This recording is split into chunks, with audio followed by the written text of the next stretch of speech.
You asked me for the interview. Right. Cool, let's do the interview. Then you come back a couple of weeks later and say, can we bring him on there?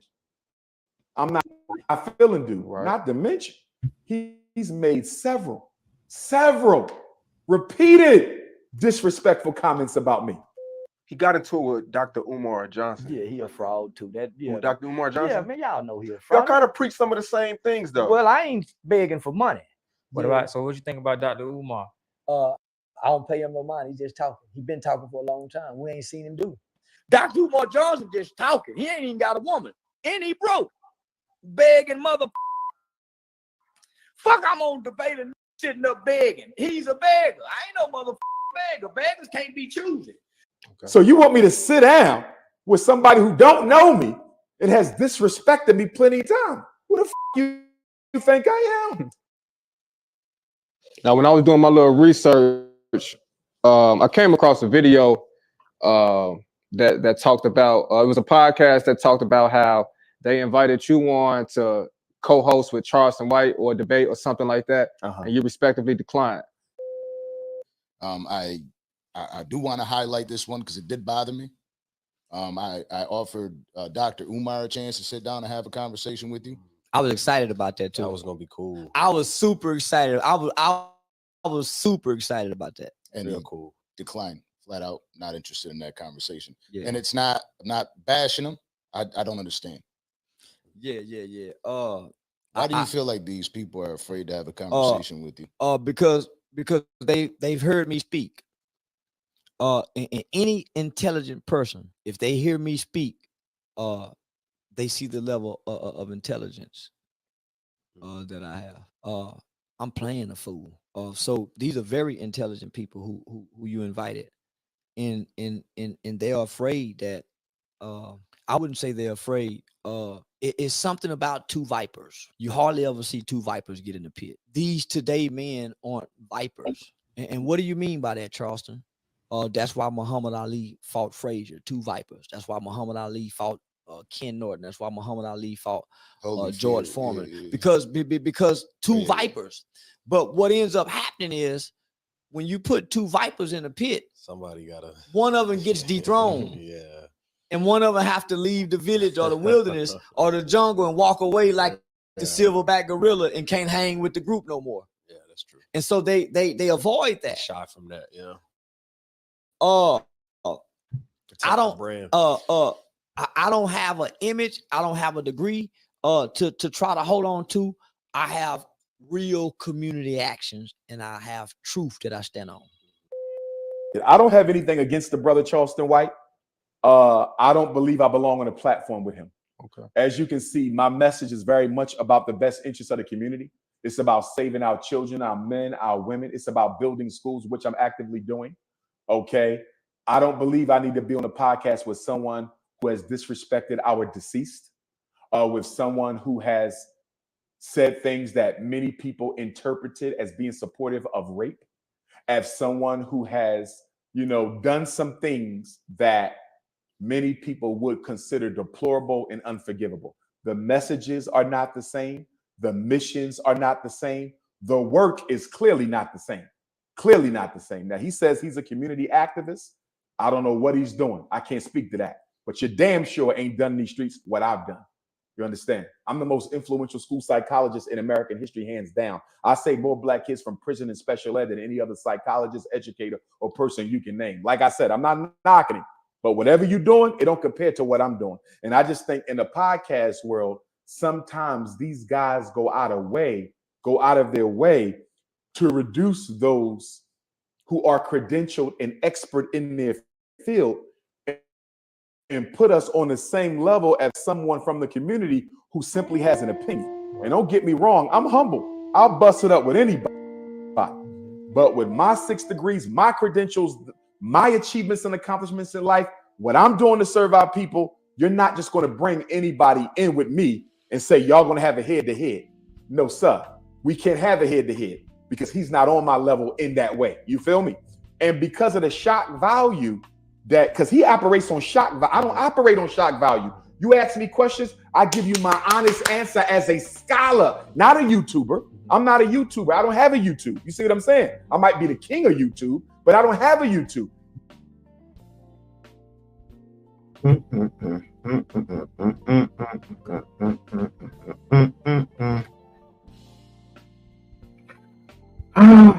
Same old shit, different day. Shock value. Shock value is another word for it, because nothing shocks this about what Charleston White does at all. As a matter of fact, I guess we can go a little bit into it. When I went to his Instagram today, and of course, Charleston, he's a character. But I looked at Umar's Instagram page, And of course, Prince of Pan African Charleston White calls out Dr. Umar Johnson. He is only the only doctors I know ain't got doctors off. He's the only doctor I know that ain't got a doctor's office. I'm sick of this nigga. And Umar's response to that was, I'm not gonna waste my time on these snow bunny hoppers, basically. I'm trying to complete the final Reno reservations on the relevant institutions so our boys can have a better future. I'm too busy helping out parents rescue their children from the preschool to prison pipeline.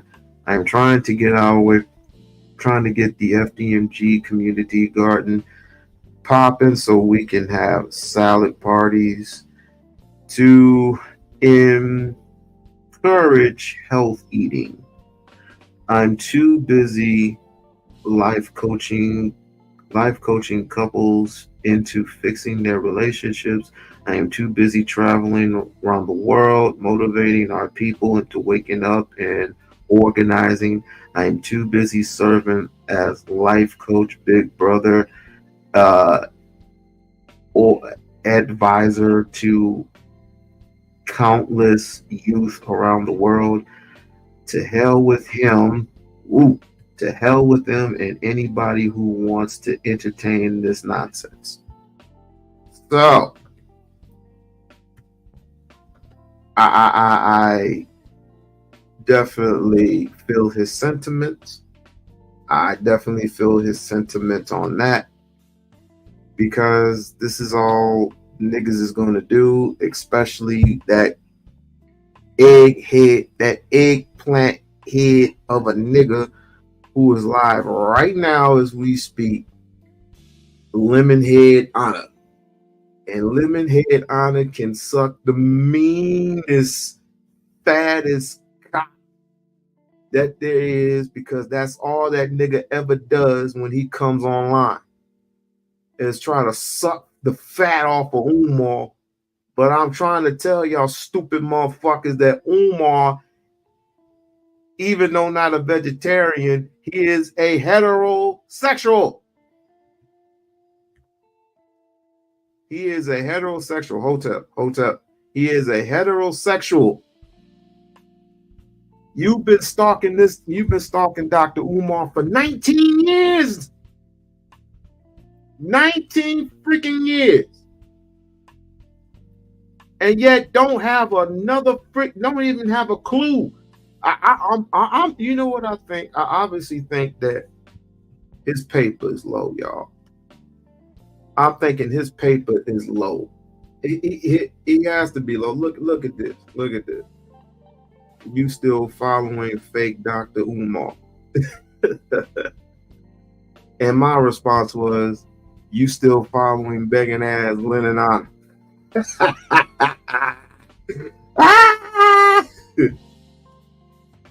Call it what you want. I ain't out here begging. I ain't out here begging like y'all niggas. When you have 800 in the chat, that means you are begging. You're giving him, he's getting money because of the name. Every time you put his name on the thumbnail, you get money, homie. And I text Umar last week. I said, you should get your money, dog. You should sue Lennon Honor and get your money. That's defamation of character right there. He's saying that you sniffing drug, you doing drugs and all that other stuff, homie. You ain't him. That's what you not. You ain't him, and you ain't never gonna be him. I really wanted that Dr. Umar ever gonna come out with a school. He coming out of the school in 2025. It says it right here. And don't let me have to go in the lawsuit. Don't let me go in the lawsuit. Oh my God. I'll say it right here. I got the cash app. I got the cash app right here. He said, Dr. Umar is on steroids.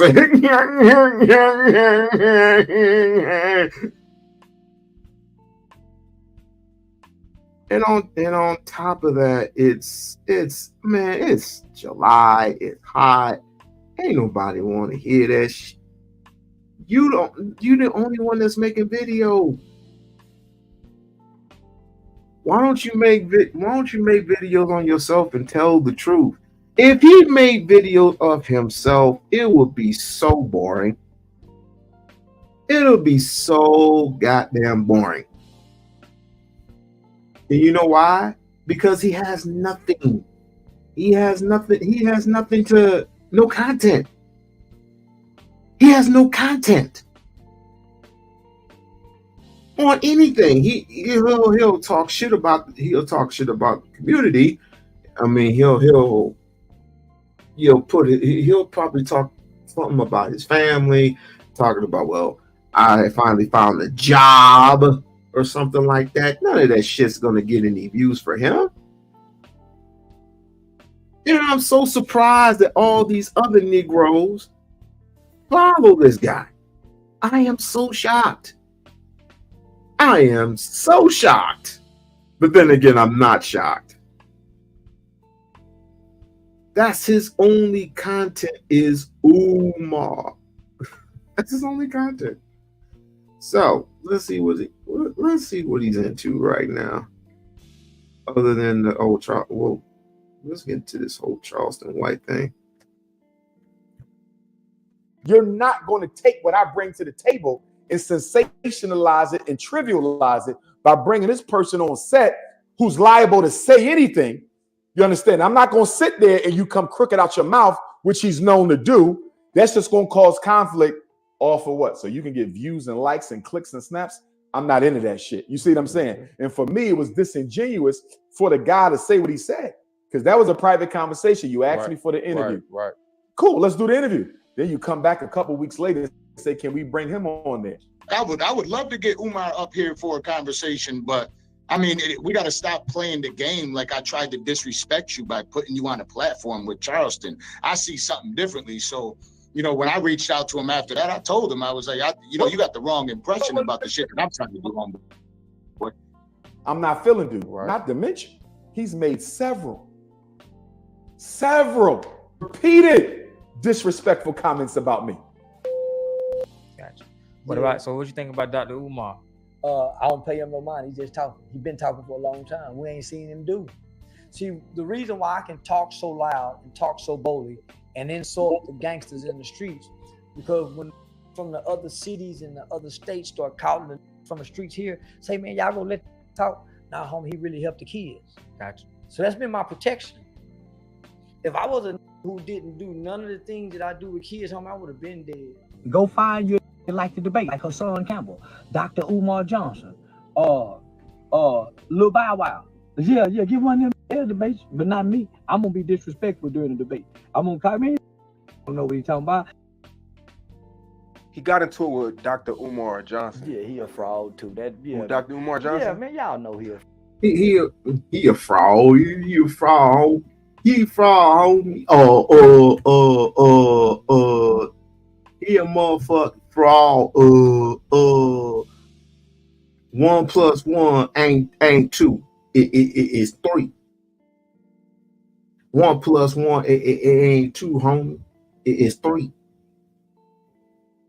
See, I'm going in the hood and I'm doing good in the community.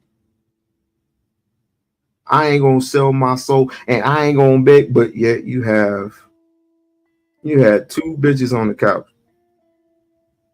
begging to get in their drawers. It's like, how much you work? I'm doing good in my community. First of all, you can't choose God and choose the devil. You're gonna serve one and you're gonna hate the other. He's a walking contradiction, but yet people like I told y'all last night.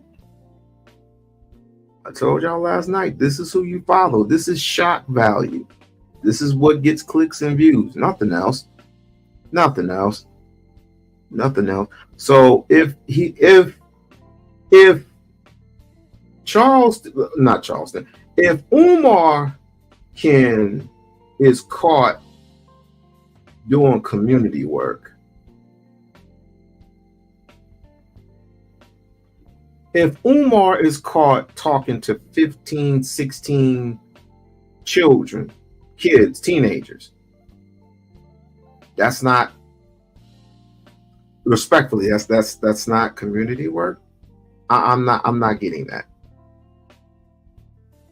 I have never seen him not one time speak with children. Not one time. Talking about Charleston White, I've never not him one time. Not saying that he hasn't. I just haven't seen it. Dr. Umar been talking to kids. He's always talked to children.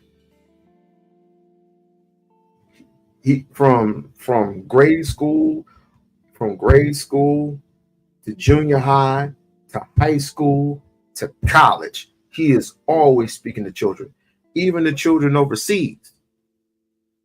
He's speaking to children in Ghana, in Sudan, in all these other African places that I can't even name out the dome.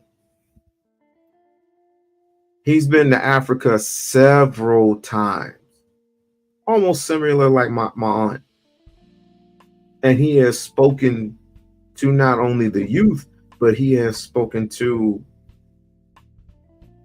adult Africans as well. I have not, every time this nigga speaks, he contradicts himself all the time. But you like this nigga. You like him. And you cherish every word that he said. Why? Because he can bring you that entertainment. Because it also lets me know that y'all ain't real too. Y'all ain't real with each other. Y'all some bunch of fake ass hoes. The ones that proclaim to be activists, y'all ain't no goddamn activists. Because y'all like following after that guy. You like following after that guy that likes to push people's buttons, who likes to call out the rappers, who likes to call out the gangsters, but then gonna go to the police afterwards? Is that gangster? Come on, man. Y'all kind of preach some of the same things, though. Well, I ain't begging for money. See, I was there, yeah. I ain't saying don't say no real shit, but man, he done been caught with a stripper hoe. He been begging for money about a school he ain't got built. Yeah, man, he went off on a rampage one time. They thought the nigga was crazy. No, man, I ain't done none of that, homie. Yeah, man, I ain't flopped yet. Let me just say that, yeah, I ain't. Oh, weren't you the same nigga that had a gun at an interview popping off? Weren't you the same woman? Weren't you the same dude that was acting up in I don't know what type of charity event it was, but you had on boxing gear, my nigga?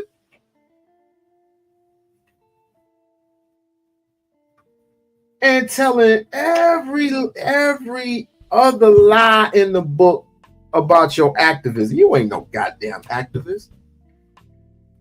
Where's your credentials? Where's your papers? Where's your papers?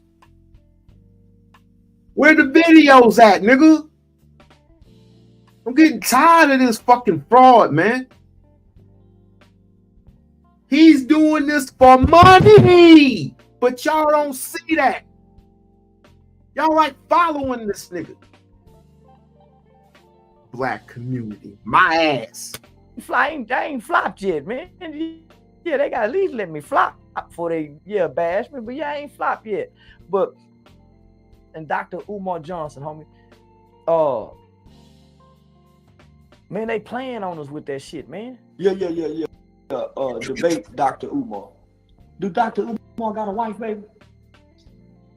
I don't debate no can't get no pussy every night. Yeah, I ain't debating no bitch ass like Dr. Umar Johnson. Can't got a wife. Show me a got a woman in the kitchen cooking. Show me a got a woman in the kitchen cooking for him in the morning. Dr. Umar Johnson just talking. He ain't even got a woman. And he broke. Begging mother. Fuck, I'm on debate and sitting up begging. He's a beggar. I ain't no. It's easy for you to say, nigga, you the one that got the credentials to become a motherfucking fool. And everybody who's the fool is going to pay you attention, you motherfucker, you. You is nothing but a motherfucker. And yes, I said it. I'll be in your face and say it. You are a motherfucker. How many baby mamas you done got, nigga? Compared to him, how many baby mamas you got? Sitting on the couch with 3 bitches. Talking all your bullshit.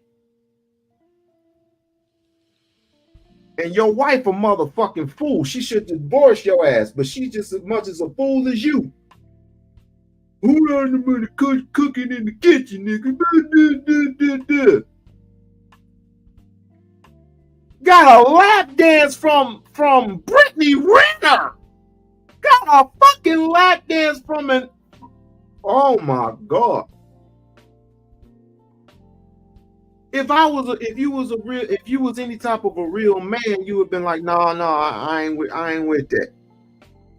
You would have got up off the couch, but you was enjoying yourself, homie. And how do you know he broke? How do you know he broke? You been in the nigga pockets. This is the other thing that I hate. I hate it when one nigga is in another nigga pocket. And you in my pockets, you trying to reach for something that ain't there, homie. It ain't for you. I think you kind of sweet on Umar. I think you kind of sweet on Umar. Is that the reason why you calling them out? Is that the reason why Lemonhead's calling them out? Y'all sweet on Umar. I think you want a piece of Umar, and I ain't talking about no fist fight. And didn't you say, correct me if I'm wrong, but didn't you say that you want to? What the?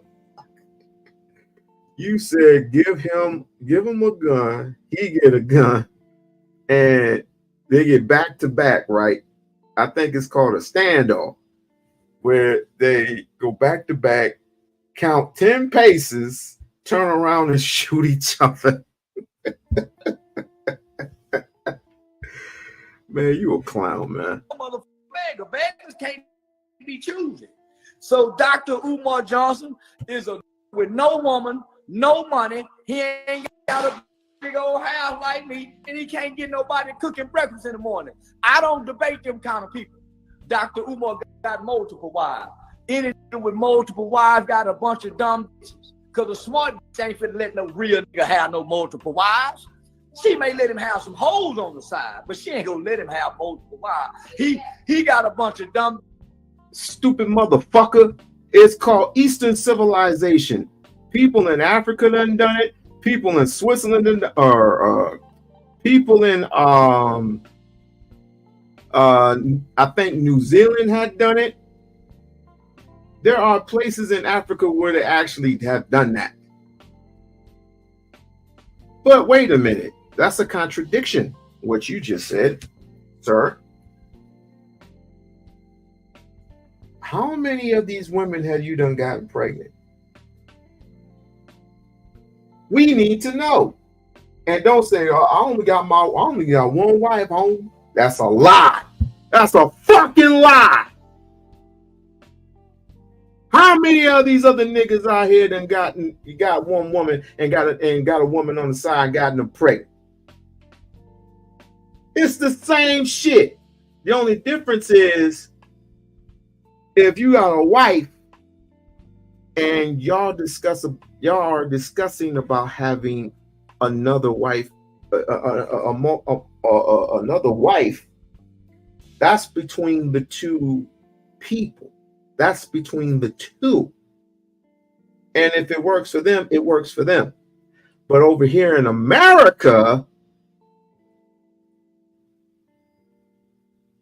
you got the wife and the side, you got the main chick, which you would consider the bottom bitch. And then you got the side chick. You are free to roam around and get as many women pregnant as you want and don't fear no type of consequence. Wasn't it that Fresh? I don't remember you holding Fresh from Fresh and Fit responsible for getting his girl or ex-girl, whoever, pregnant. I don't remember you doing that. I don't remember you holding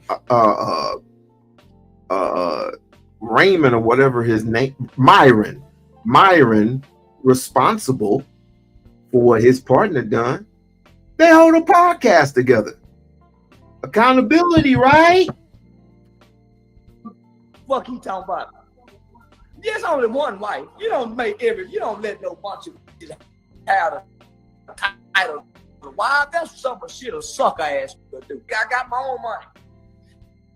So I don't debate no bitch and be mad to want no money.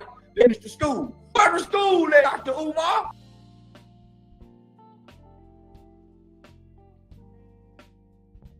People pay you for you to act just the way you act. I can do that very same thing if I were you. I'll call out rappers. I'll call out gangsters. Real gangsters, not these fake gangsters. Real gangsters, not these fake gangsters.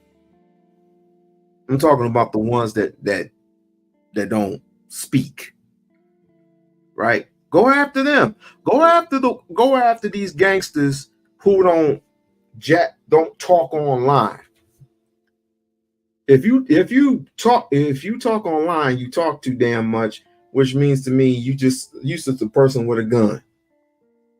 Real niggas, after you done talk your shit, they will come see you. They will come see you. You just short stroking, homie. I know real niggas. Shit.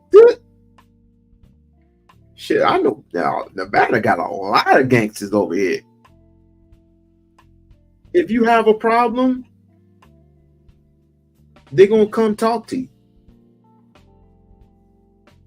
And you'll be lucky to go, go home and see your family. And the school is in Wilmington, Delaware. Have you been to Wilmington, Delaware? Obviously not. Have you donated to the school? No. If you were such an activist,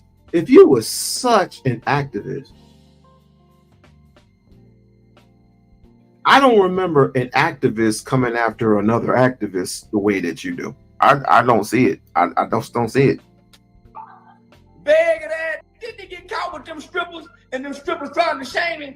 It ain't them trying to shame me yet.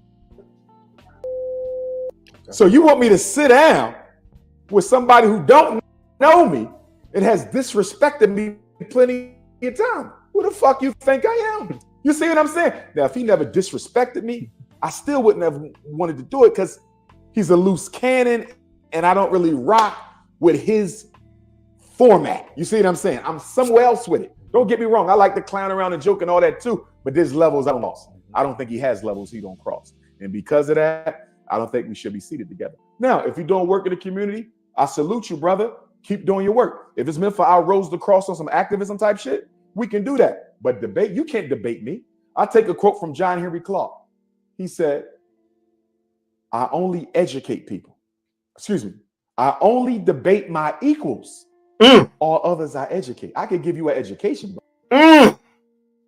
I only debate my equals. There is nothing that Charleston White can debate on Umar about. Nothing. Now he can debate Prince Ella. the queen maker, because she ain't got nothing to debate.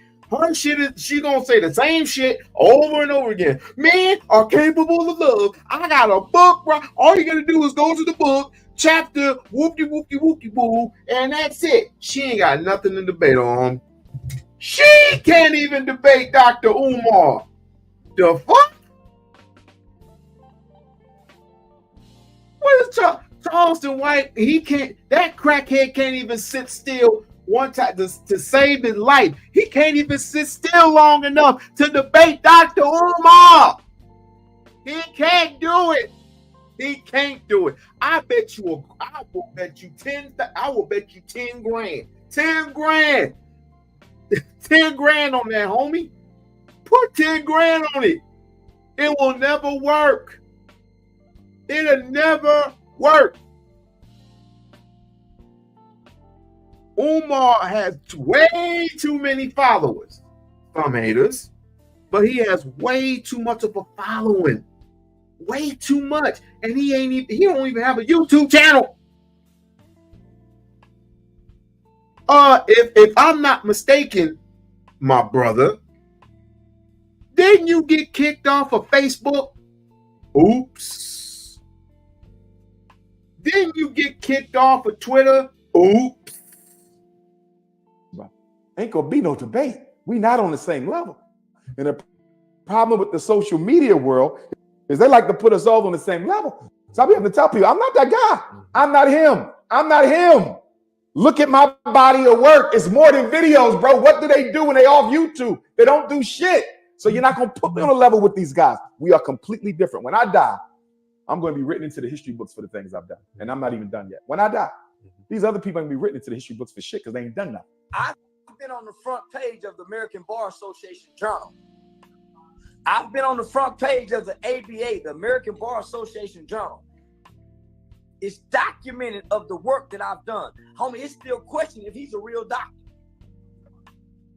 First of all, does he know the significance of does he know the actual lingo of the word, the actual doctor word?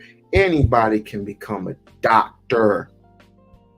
My wife's pastor has the word Dr. Owens by his name because they call him Dr. Owens. His wife is Dr. Patricia Owens.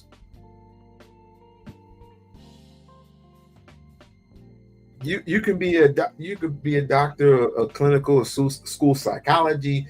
You can be an actual doctor. This nigga's stupid. This nigga is a fucking clown. Niggas, and who the fuck reads? Who fuck reads the state journal, whatever the fuck he talking about? This is Dr. Ruff. What's good, Vado? Of who I am and what I do. If he's still in question on if he's a real doctor. If he has really taught in school, he's still in question. I'm not.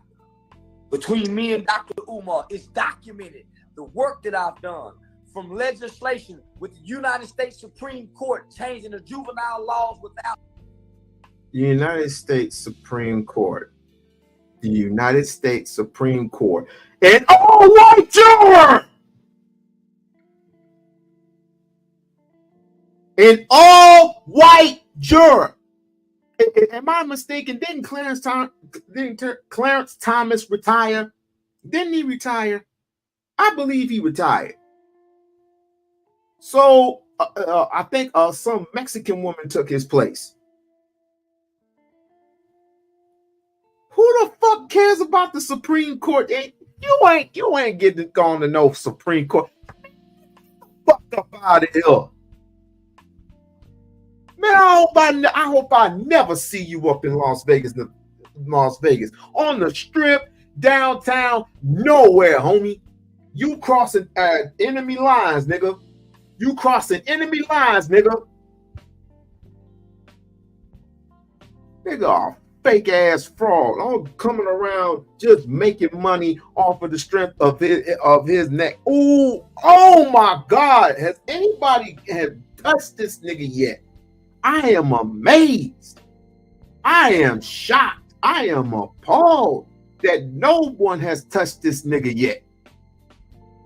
I am shocked. Parole legislation. Supreme is documented, homie.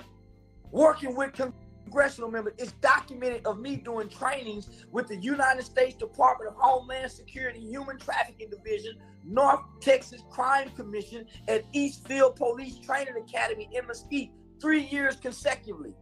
It's documented of me being a pre-law student at Texas Wesleyan University, homie. It's documented. He's still in question. Dr. Umar has 6 degrees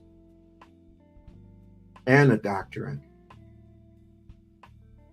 and he has a law degree. He could have been. What did he say? What did his dad say? I remember his dad telling me, Jamal. I remember his dad telling me one time that he could have been a prosecutor, either a prosecutor or a defense lawyer. I think it was a defense lawyer. I think that was. I might be wrong, but he did say something about being a defense lawyer if he really, really wanted to. But he wanted to be an activist. So there you go. You don't resemble, you just talking shit. If you really was that, you would have continued being that, nigga.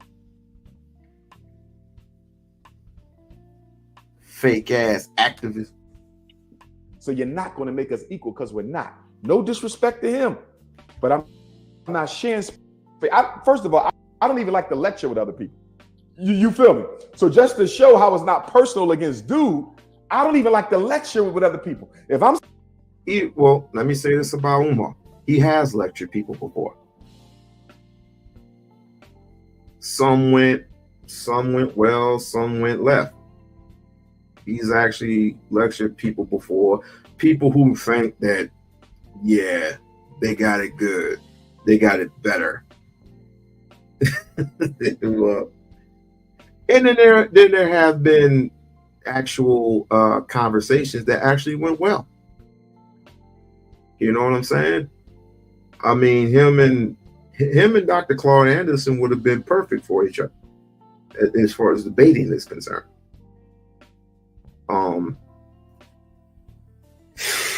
I would say that, well, you know what? Him and Dr. Kaba would be a perfect fit. But Dr. Kaba is more of a universal type, will speak universally about some stuff. Phil Valentine's pretty much the same thing. Vicky Dillard, no. Dr. Who is everybody stuck up on? I'll think of his name in a minute, but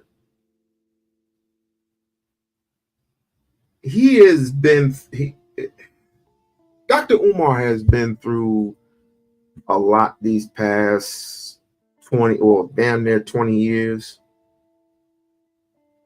And I'm not saying he's all that in a bag of chips, but I often say, who else other than him has put in the work without getting caught, serving needs other than the community? Brother Polite, no. Young Pharaoh, no.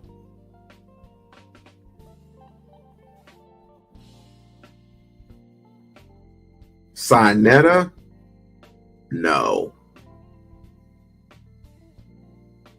I mean, I could go on and on and on. And some say that even Shaka Almost is, is a fraud in some sense. I have pretty much given up on these wannabe hoteppers because people often go back to the Sarah Sutton-Seti situation, which is so. Sarah Sutton-Seti called out Dr. Umar. Dr. Umar lost it, led into him, and all of a sudden, oh, you're not supposed to do that. Man, Whatever, man. Whatever. I'm scheduled to speak in Atlanta or Miami or Houston, and I'm thinking it's just me, and the organizers of the event bring me him or him or him. Bro, you can have him on stage, but you're not having him with me. Well, Dr. Umar, we thought he'd be a good match. He's not a match because he's not on my level. You're not going to give my platform. You feel me? You're not going to give my audience to somebody who's a hater or somebody who's a scammer or somebody who's an opportunist or somebody who's not fighting for black folks. So this is not just the YouTube world where I don't share space. If you notice, most of my lectures, 95% is me alone. I've shared the stage with David Banner. I've shared the stage with Dr. Claude Anderson. That's really about it. You feel me? I'm not sharing my stage with nobody else because they're not on my level. People wanted me to share the stage with all types of guys. Shouts out to David Banner, a real activist and a real hip hop artist. Shouts out to David Banner. I was in the content, bro, what works have they done? What institution are they building? You're not going to put them on my level because they don't belong there. They got to earn that shit. You want to sit next to me, you're going to earn that shit. And you're not going to earn it by running your mouth on YouTube. I want to see evidence that you are doing real works in these streets. And until you do that, we not tag teaming. I don't need to tag team with nobody. What I need to tag team for? I ain't been tag teaming. I'm good. Y'all need me. I don't need y'all. Leave it there. Charleston and I sat down yesterday, Fred. We spoke about the Umar shit. Like, it is what it is. Hey, people got it mistaken, homie. They think it was gonna be a debate. We wasn't asking for no debate. Yeah, we wasn't. Yeah. No debate. We were just sitting there gonna have dialogue. Because my position is, as long as he's been doing the work, he's been asking black people for money. Donate money, send me money. As long as I've been doing the work, I've never asked black people to send me no money. So that's your biggest complaint is when Dr. Umar asks for donations for a school that he is basically putting in work right about now. That's your only complaint. Have you been up to Wilmington, Delaware? Have you been up to the Wilmington? Have you been up to the school? No, you haven't. Have you been in Wilmington, Delaware? I don't think you have. I could be wrong. But you ain't a contributor. You don't contribute to nothing, bruh. What kids have you spoken to? Kids? What kids have you spoken to? I wanna know. Man, let me show you this shit. There's evidence right here. Ifatunde speaking with children, even though he's been doing it for decades. Everything has to be evident. No, it doesn't.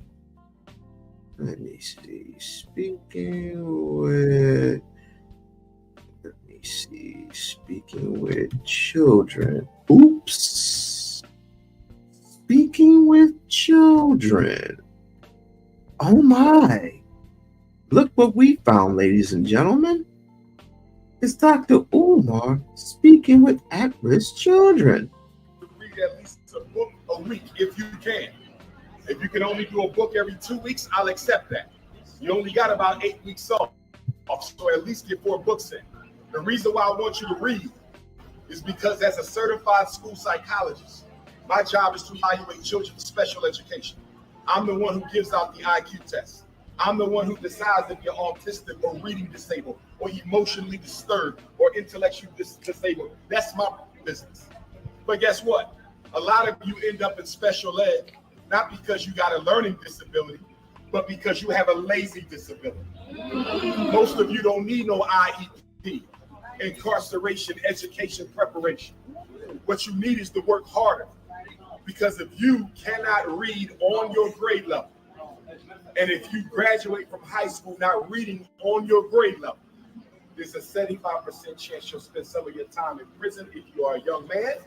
It is a 75% chance you'll spend your life in power as a young woman. And guess what? With the tests that I give y'all, these IQ tests, these reading tests, these math tests, these comprehension tests, you know why we score low on them? because we don't have the working vocabulary to understand the words so we can understand the question and answer it correctly. And the reason you don't have the working vocabulary is you spend too much time on that cell phone. Too much Twitter, too much TikTok, too much Instagram, too much Snapchat. I'm not. Oh! Talking to at-risk children. We have proof that he talks to children. And I can go on and on and on. I can find more evidence. There's more evidence that he talks to children. But when I look up Charleston White, I can't find nothing.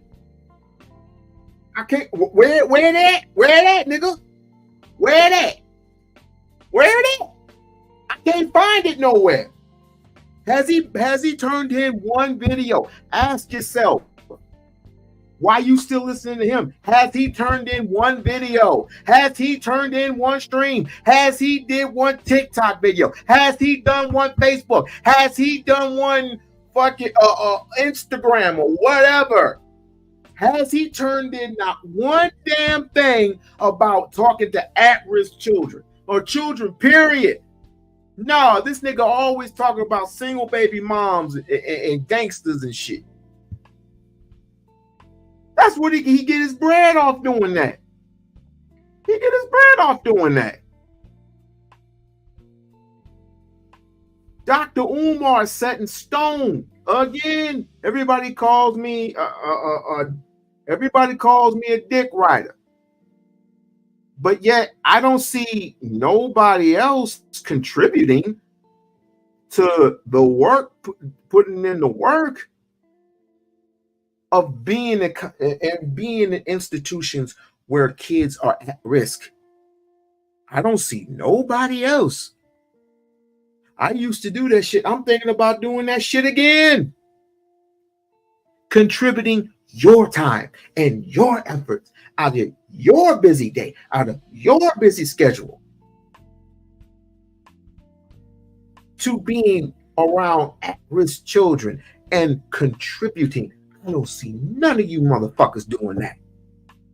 Show me some evidence that you have actually been around at-risk children. Show me that you've been around handicaps or you've been around homeless people and fed the homeless. Show me that you actually have done that. I've given money to the homeless before. I have fed the homeless before. And you got the nerve. Oh my God. Oh my God. Not telling you to give up social media, but if social media is not put in its place, this world will sit you down in your place. Now, listen, college prep does not begin in 12th grade. College prep begins in 9th grade. Those of you who are freshmen, you should be brainstorming a list of 25 schools you think you want to apply to when you get to your senior year. You don't wait till 12th grade. You do that as a freshman. 10th grade, you know what you should be doing? You should start visiting some of those schools with your parents. That's what you should be doing in 10th grade. You should also be taking the practice ACT and the practice SAT so you can get that score as high as possible. And why? If you score high on that ACT, that SAT, you'll not only get into college, you're likely to get it paid for. And I want all of you to go to school for free, because I don't want you paying off student loans like I have to do and many of your parents have to do. I want you to get a free ride. And the way you get a free ride is to score high on them tests and earn them grades in school. Now, nobody here will be a high school dropout. And I'm going to tell you why you will not be a high school dropout. You won't even settle for a GED. You're going to get a high school diploma. You know why? Because even though the GED says you can read, write, and count, the high school diploma also says you can read, write, and count. But do you know what the high school diploma says that the GED does not say? It says you went to school for 13 years, kindergarten plus 12, and showed up most of the time, did your work most of the time, passed the test most of the time. The high school diploma doesn't just show academic proficiency, it shows integrity, honor, and character. And that's why you want your high school diploma, not just a GED. Now, when you apply to school, if it's up to Dr. Umar, you're going to apply to at least 20 schools. You don't need more than 50, that's overkill, no less than 5. 5 schools are going to be in the state of Maryland, because I want you to start school right after high school so you don't get distracted with what goes on in the hood. So make sure you apply to University of Maryland, Eastern Shore. Make sure you apply to Baltimore County Community College. Make sure you apply to a couple in the area in case you don't get in to the school of your choice. 5 of your schools are going to be in the boondocks, in the middle of nowhere. Nothing but white folks, Caucasian nation. Why does Dr. Umar want you to apply to a bunch of schools with no color on campus? Because if you apply to some colleges that don't have any color on campus, it increases your likelihood of getting in and get a scholarship, even if you don't deserve it, because they need some color on campus. Do you feel me? 4 of your schools will be your dream schools. These are the schools you always wanted to go to. Morehouse, Spelman, University of California, University of Florida, but I call them dream schools. Because if you ain't got the SATs or the ACTs or the grades or the money, you dreaming if you think you're going there. And then your other 8 schools or 10 schools are going to be schools that you realistically can get accepted to that are not in the state of Maryland. You have the grades they want, you have the courses they want, you have the SAT scores they want, you have the ACT scores you want, and that's why you're going to apply to 8 to 10 of those. I don't want you going to school in Baltimore because you're going to get distracted. I want you at least 2 hours away, whether you come up to Delaware or Pennsylvania or go down to Virginia, or even if you go to school on the Eastern Shore of Maryland, but you need to be a comfortable 2 hours away so you don't get distracted by family, friends, homies, and girlfriends who don't have academic excellence on their mind. Listen, every last one of you, no matter what you major in college, you're going to get your real estate license. Do not forget this. In fact, one of the books you need to read this summer is the Real Estate License Study Guide for the state of Maryland. You know why? Most millionaires in America are what? Realtors. So you're going to be a nurse and a realtor, a teacher and a realtor, an engineer and a realtor. You're going to be an architect and a realtor, a plumber and a realtor. And let me say this about plumbing, electric, HVAC, roofing, welding, auto mechanic. If you don't necessarily want to go to college, that's fine, but you will go to trade school. 2 or 3 years in trade school, you're a licensed plumber. I know plumbers who make more money than doctors. I know electricians who make more money than engineers. So if college is not your thing, that's all right, but go to trade school. Go. All right, sorry if I was taking so long. I was trying to find some more. I was trying to find some more stuff that I could find under Dr. Ifatunde, but I had to go to Dr. Johnson because it's two different names going under that. It has videos, a little bit more videos I could research under Johnson and not Ifatunde, but it doesn't really matter. It doesn't really matter because none of you support any type of, you don't support any type of person. I mean, y'all talk about leaders all the time. Who's the leader? Who's the leader? Who's the leader? And none of you are qualified to become leaders. I mean, you're leaders in your own home, but none of you are qualified to become leaders. None of you. Because all you do is argue. Argue and finger point. Argue and finger point.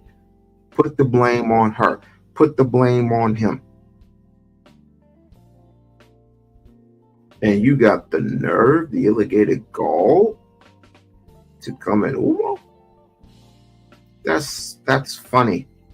That's real funny. And that's real cheap. I got a better idea. Why don't you look in the mirror and just see yourself, smell yourself for who you are? That goes for men and women. I've seen so, oh my God, I've seen so much shit today that I could have done content on, but I'll do that on a later date. I've seen so much shit that got on my nerves today, but I can do that on a later date. Hell, I might do that tomorrow because Friday, I got shit to do. I have shit to do. Now let's finish this up.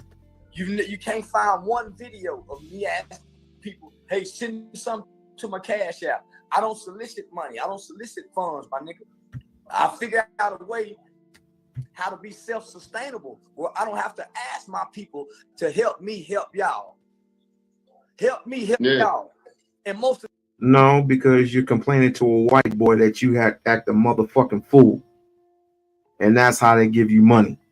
And all you had to do is act, not only act a fool, but act a coon and say, fuck my people, because my people kill each other. And that's how you get money. Fucking coon ass nigga. You a fucking coon.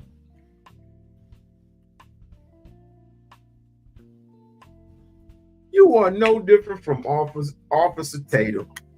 You and Officer Tatum should share bunk beds, nigga. Along with that judge or whoever the hell it is. the people I'm asking is poor.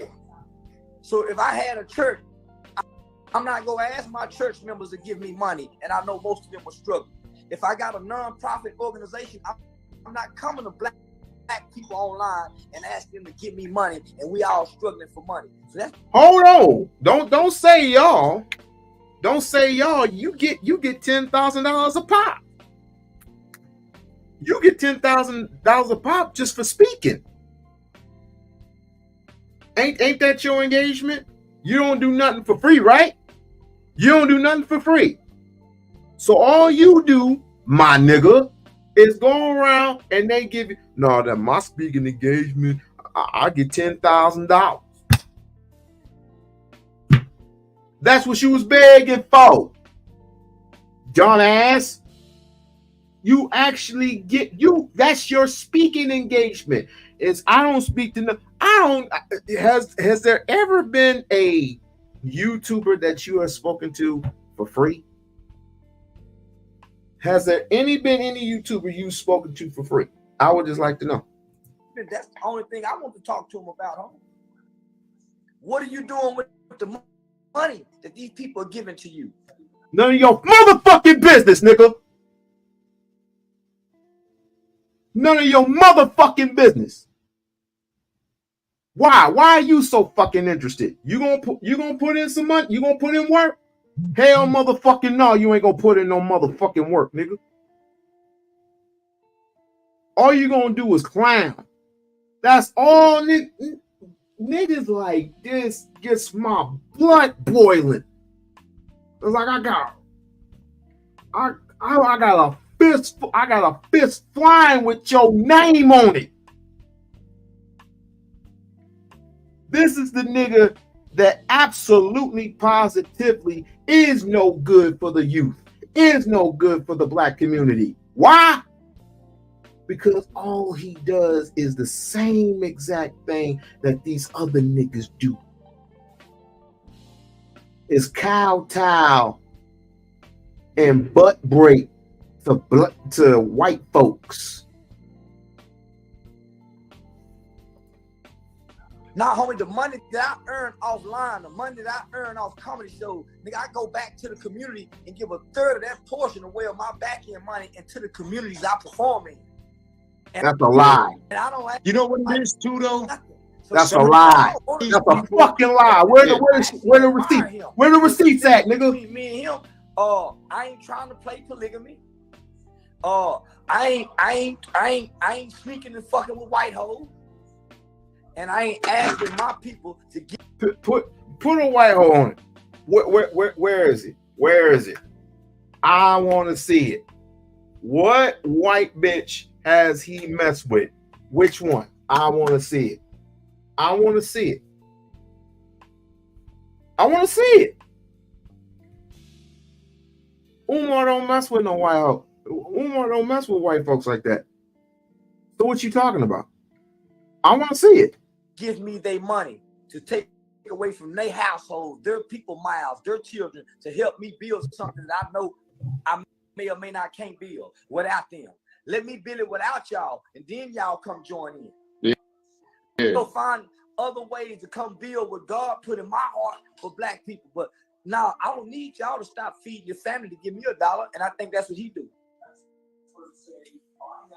That's how the game is. I feel like there's so many, the more and more I get involved with people in the industry, I think one thing primarily is a whole lot of them think they do a whole lot more than they do. And they speak on it like they're really doing more. Like when you ask them, well, what are you doing? What do you actually do? You find out they really don't got the answer. Well, but you know, Google. No, I don't know. And I did Google you. I'm not saying this shit. My pops taught me. My pops taught me the strongest man in the land is the nigga who wake up and ain't got to ask nobody for nothing. For nothing.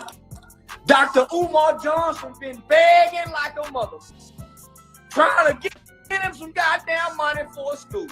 Man, please, I wish I would come online big. Weak ass. Yeah. See, we've been in this big old house for a long time, baby. See, they ain't living this motherfucker good, baby. That's one thing we know. They ain't living this motherfucker good in a big old motherfucker. Motherfuckers are fraud. So you have to act. So you got done all that work. Well, you have done work before you started acting a fool. But you just wanted the attention that the rappers were getting. You wanted the attention that the gangsters would get, right? You weren't getting that attention. You had a bow tie. You was all crunked up. You was all dressed up for all the white folks. This dude is a spy. Charleston Jamal White is a spy. Clip this. Charleston Jamal White is a spy in the black community. He's a spy. You tell him I said that. We-On-Loc Nation said that Charleston Jamal White is a fucking spy.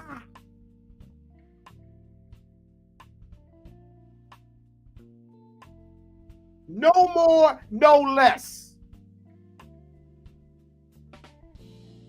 You wish you was doing the things you were doing in the black community. You ain't no black activist.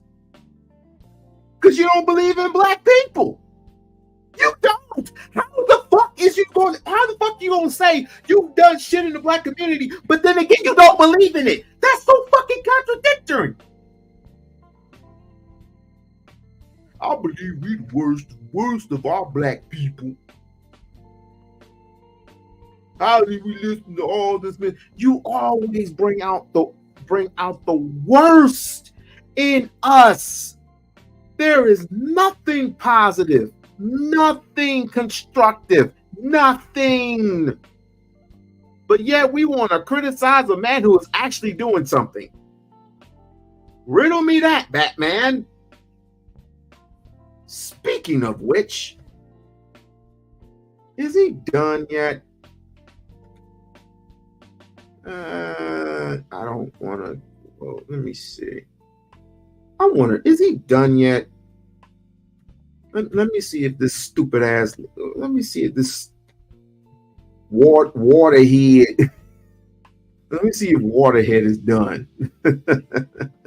Let me see if Waterhead is done. Let's see. I want to wait till he's finished. I think he's done. Okay. All right. Let's check. Let's check on Waterhead. What's Waterhead doing?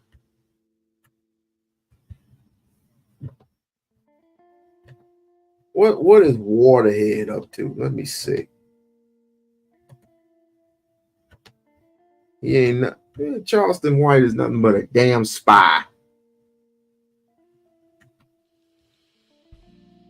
Charleston White is a William. He's a William.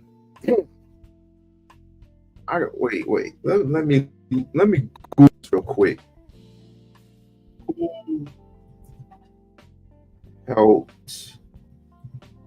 Who helped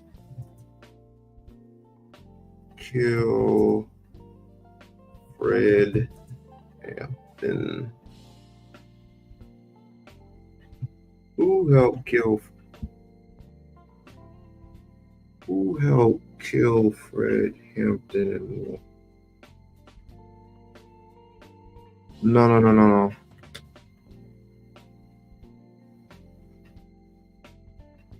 Who helped? Who helped? Who helped? Who helped in the assassinate?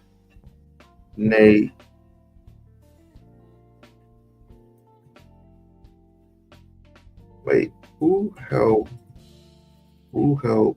kill Fred Hampton? Hold on. One second. Because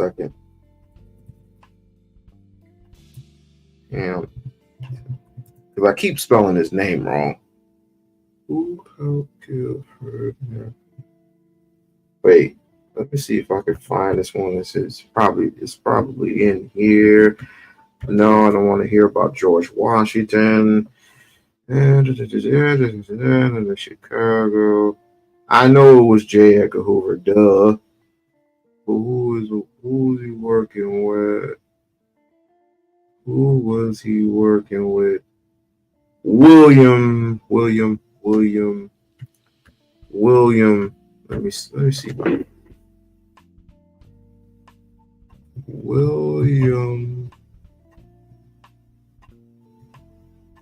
William helped kill Fred Hampton. Who was it? William O'Neill. Thank you so much.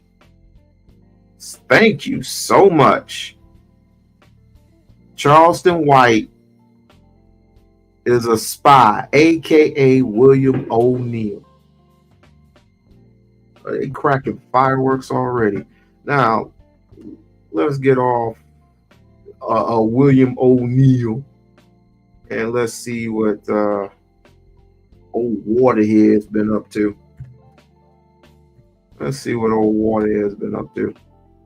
Yeah, I got the stream dealing with Umar Johnson. A lot going on with this guy right now. I've given coverage. Jesus Christ. Every other day, everything that Umar does, I'm gonna have to warn him. It's like, Umar, before you get off live, just throw up a middle finger and say, no, don't do that. Don't do that.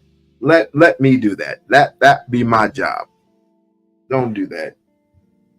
You doing good right now, bro. You don't want to go down this rabbit hole. Of this guy over the years. I take breaks from time to time, but I've done extensive research, and what's taking place now is not unexpected. In fact, it's perfectly predictable. If I don't want to start by going in. So let me start by saying welcome everyone inside the Cookie Crush chat. Thank you.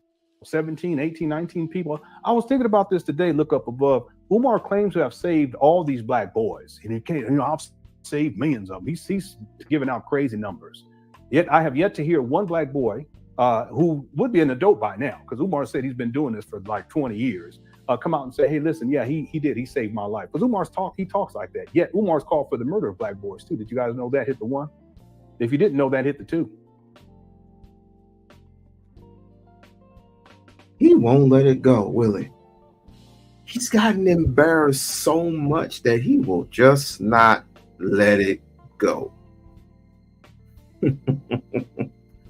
He will not let it go. What he was talking about was when those, I have it vaguely in my head, but it had something to do with some, I think it was some gangbangers or something. I vaguely remember. But Umar said something of the degree of, you got to kill the other. I don't want to put words in his mouth, but I had to have that. I had to have that video, and I had to analyze, and I had to go into what Umar actually said. But that video and what he's talking about is so many years old. He would just not let it go. But you would think that someone who claims to be the greatest intellectual of our time, the greatest scholar of our time, even though he has not produced any scholarly work, he's not published anywhere, he's not peer reviewed. That's kind of funny. People have been asking for him. He's famous on the Breakfast Club. I mean, if that ain't putting in work, I don't know what is. If people are asking him to speak at their schools, speak at their junctures, I mean, they're actually paying him to speak everywhere. I mean, isn't that not putting in work? And plus, he's at the school putting in work. I mean, hey, oh my gosh. He's not at a college or university. He's not at a college or university. He's a hotel. Well, I shouldn't say it that way. He's a Black conscious scholar. Let me stop. Let me stop. You didn't know about that, Jeremy? I can pull up the receipt. He called for the murder, and then he doubled down on it and tripled down on it.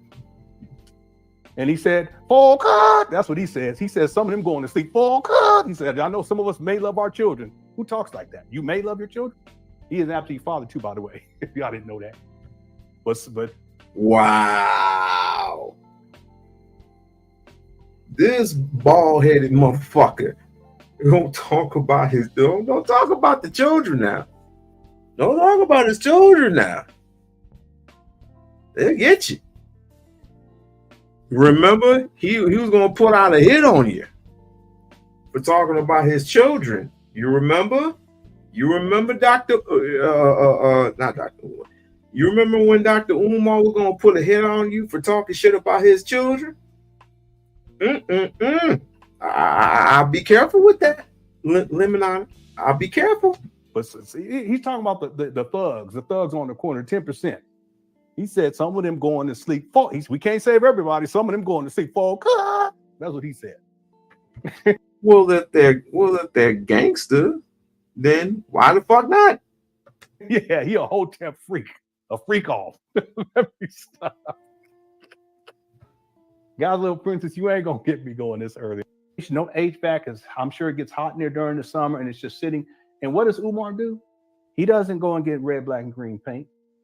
He used the same old paint that was used on the Moyer Academy that was at least 6 years old. Well, guess what? He did the same thing. How do you know that? I believe he has spies everywhere. He had spies when he had the festival. And I forgot who I totally forgot who he was working with. He's still working with AAS. Yeah, that heifer. AAS. The one that will not stop. Has a book of tweets on Umar. Will not stop. AAS is known for that. I forgot he's still working with her. My goodness. Right here. He just used the paint from when he painted the gym a couple of years ago, and that's what they're using up in here. So what?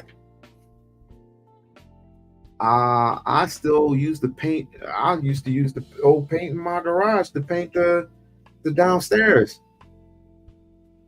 in my house.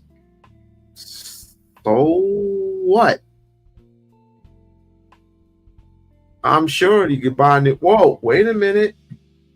He was at the store, and there's evidence of him going to this. Man, let's just continue.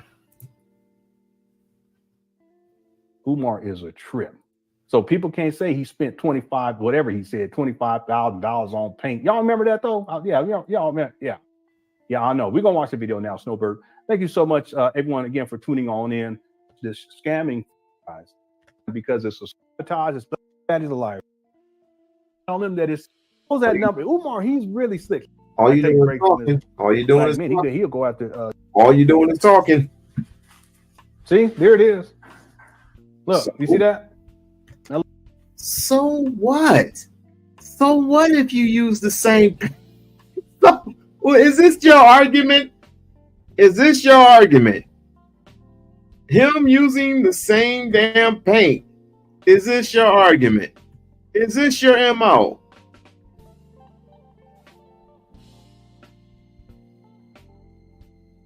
That, oh God, that's fucking crazy. Look. Got you. Oh man, Umar, come on, bro. Look at the paint. You're pathetic. You are really fucking pathetic, Lennon.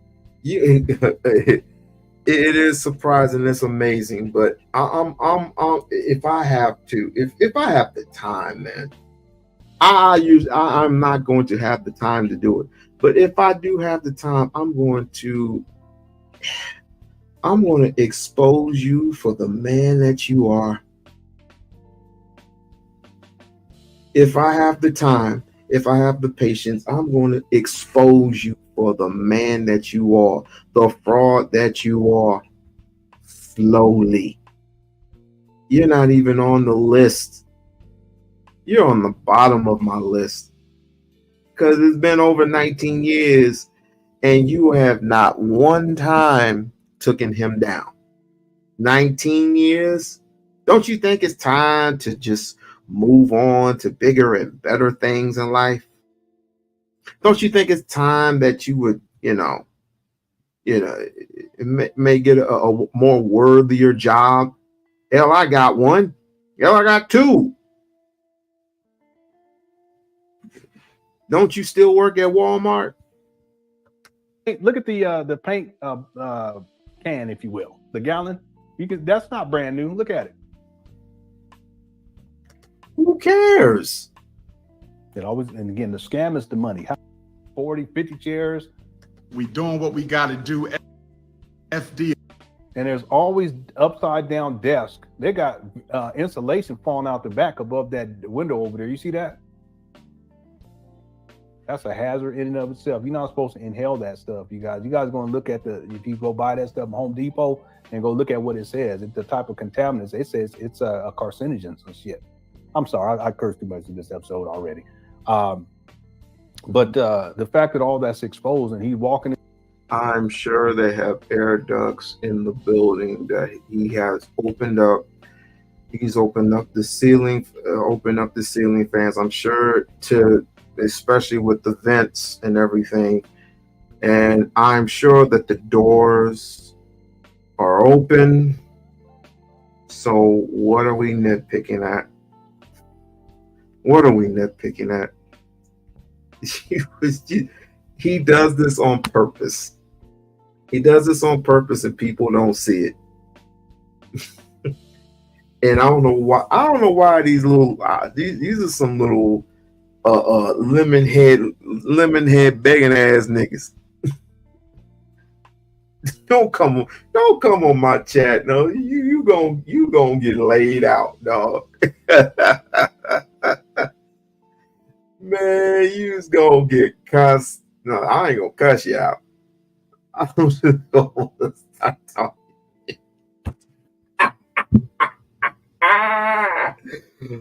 Oh boy.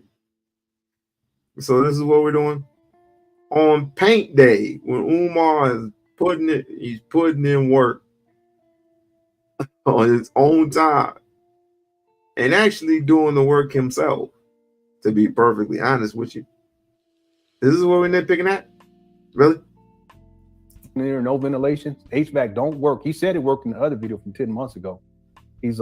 Now he's talking about no one said anything about the goddamn HVAC. Why are you still on that?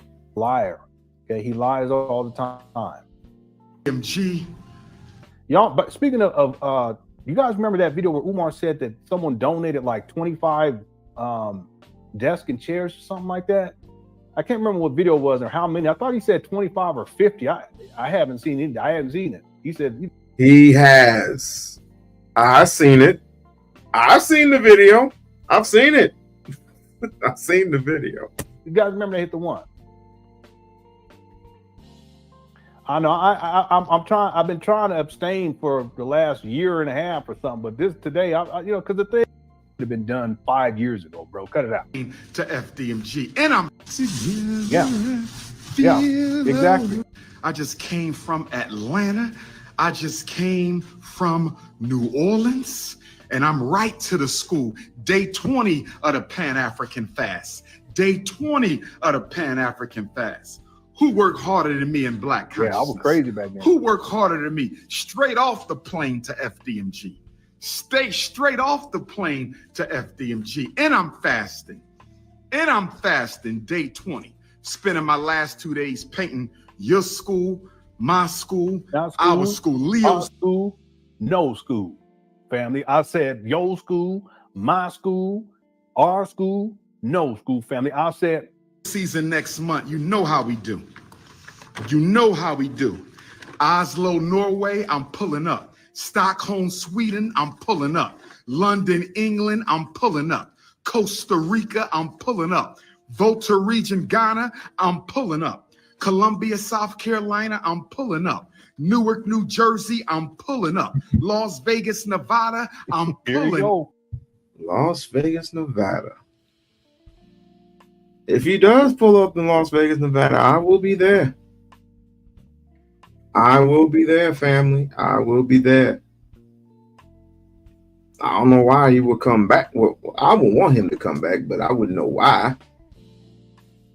I mean, he don't have to prove anything to nobody. He really don't. But yeah, I welcome his presence. I'm trying to fly out. I'm trying to fly out to New York. If I can fly out to New York, then I can fly out to one to Delaware and see the shift from myself and make a determination.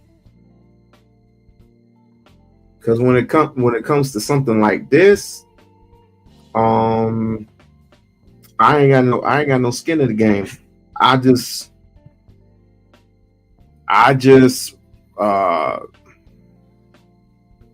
what's the word am I looking for?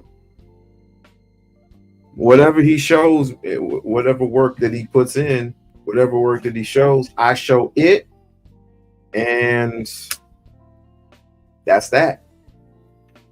But here's my question. Why would he spend so much money on fixing up the school, right? Why would he spend so much money fixing up the school from the inside to the outside of the school to have it what?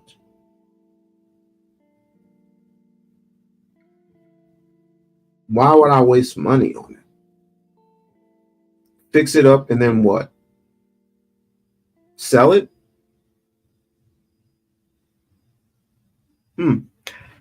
I wouldn't, to be perfectly honest, the way y'all at, I wouldn't mind if he does it. I wouldn't mind if he did it. Y'all don't earn nothing. Y'all ain't gonna earn nothing. The way you tap dance, the way you pillage and plunder, I wouldn't mind if he took that shit and went to Africa and built a school in Africa. I wouldn't mind. Then I'll follow him then. Shit. go. Talking that. Let's get together and be alone. Umar, he wild, boy. Umar is wild. Look at him. He looked like a guy. And he just kept saying Papa over and over again. Ain't they? You know, it's interesting he says that because he's always talking about black men and who they're dating and having sex with. You guys catch me on that? I mean, I can pull up the receipt and show y'all. Y'all want me to pull the receipt? Oh Lord, let me. It only take about 20 seconds. Oh Lord, did y'all read? Can y'all read between them? I mean, help me out here. Can y'all read between the freaking lines here? I don't even know why I even came out of my shell because of this. This is just this nigga is a straight coon too. But this is a nigger picker. I call him a nigger picker. Because he nitpicks. He just nitpicks. Everything Umar does, he has to get his money, dog. He don't got no money. His best money grab was from, I believe, in 2020. His best money, Lennon Honor's best money grab was in 2020. When Umar's down luck was in 2020, Lennon Honor had made over close to $10,000. That was his best money grab. And so now the paper is loading the motherfucker. So he still, to this day, is putting in work. And Umar is his biggest money grab. Hands down. I don't blame him. Because I know the paper get low, the hungry in this show. You got to feed them 4 kids. You do. Your regular job ain't getting it. You probably get $14, $15 an hour. Plus the shit that you get on YouTube. So that's a little extra money on the every 1st and 15th, right? So YouTube gives out every 1st and 15th. They got to take the 30% off. And you get cash apps on the side of it. So you get money. Not like the lead attorney, but you definitely get money like that. So get your paper.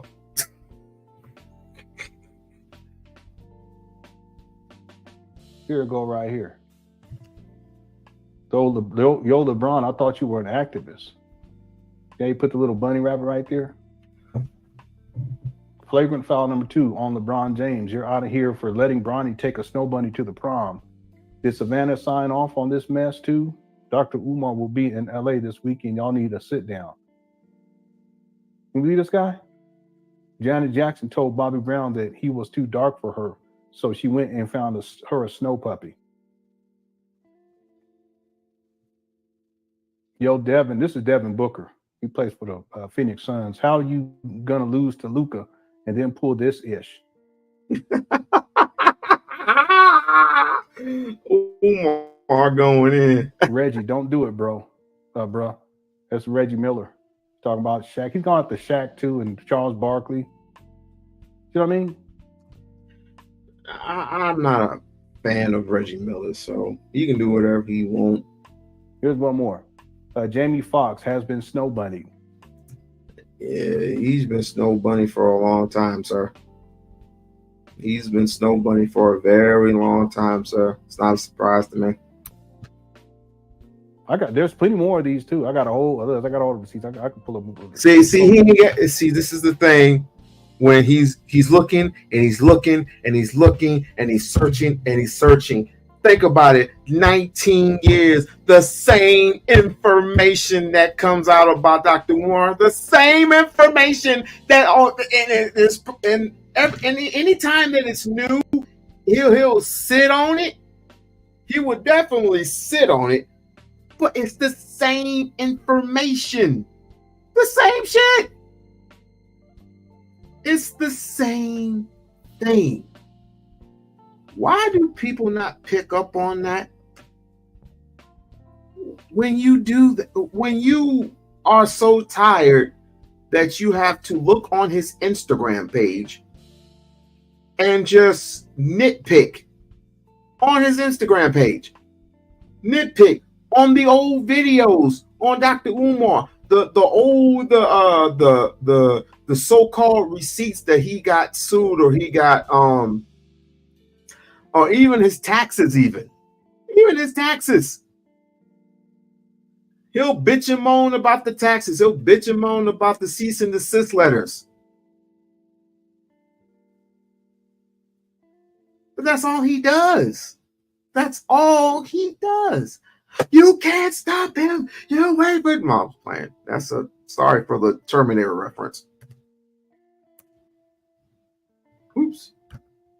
One of these. So it's just interesting that he would say something like that, but his whole platform over the last, I guess, year or so has been about telling black men who they should be dating and sleeping with. And that you shouldn't be dating outside your race or having sex. But again, Umar, he's not even married. He's not even. What does that have to do with race versus relationship? What does it have to do with it? Who you date versus who you marry, that's a little different, sir. He's talking about skin color. You're talking about marriages. That's different. In a committed relationship. Let's just start there. And he's running through black women. He's sexually exploiting them. Whoa. See, you know what? I'm clipping that. And I'm sending that to Umar. And you know what? I hope he gets you for slander. Who is he ran through? Who is he ran through? And don't tell me that the big old chick from Atlanta. Who is he ran through? See, that's speculation. All that's speculation. I don't understand Umar. I would have sued him. I would have sued Lennon years ago. And then the school would have been open by now. He's just such a hypocrite. 3. Acting like he's doing something.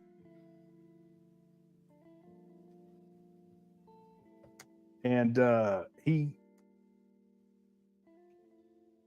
he probably eat from 9 p.m. to like 9 a.m.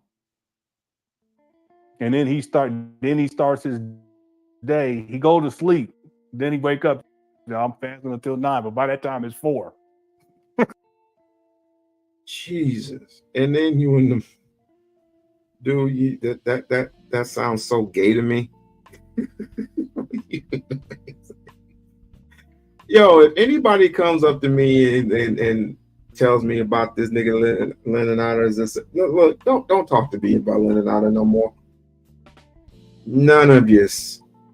Even if you catch the replay, I better not hear none of yous talk shit about Umar and mention Lennon Otter. I'm gonna clown you. I am going to straight clown all Lennon Honor lovers. All Lennon Honor lovers, I will clown the fuck out of you if I have to hear his name. Because who in their right minds would do 19 years of the same fucked up research? Who? This is We-On-Loc Nation. Who there? Hotep. It's me. You the real Alma? Well, can you please cam up for a brother, please? We definitely we try to be careful in these trying times. No, I'm playing.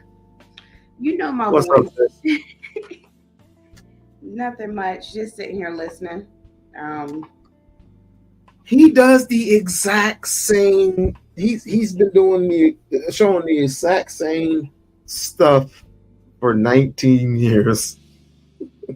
Who? Lemonhead. Lennon. Yes. What, the Umar stuff. Huh? Yes. There's nothing but Umar stuff. You know that when the paper get low, you know the hungriness do show. Yeah. And that boy hungry. You know he get paid $15 an hour. Who, Lennon? Yeah. That motherfucker work at Walmart. What? I thought he got his degree in cybersecurity.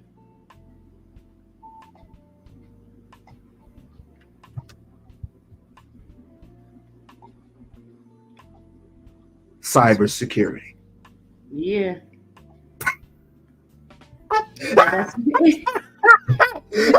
Like, I'm only saying what I was over there kind of listening in. Like, this was like last year, and he was like saying he completed his cybersecurity. So now he's doing like different stuff. Just saying what I heard. Cybersecurity. Cybersecurity. Yeah, that's where it's at. How much do they get paid? You start off at what? Damn near the same. You start off damn near the same amount as when you would work at Walmart. Well, Walmart should pay more than 15. I mean, it's a lot of work. When I was there, they would start me off at 7. What, back in the day? Yeah, it hadn't been that long.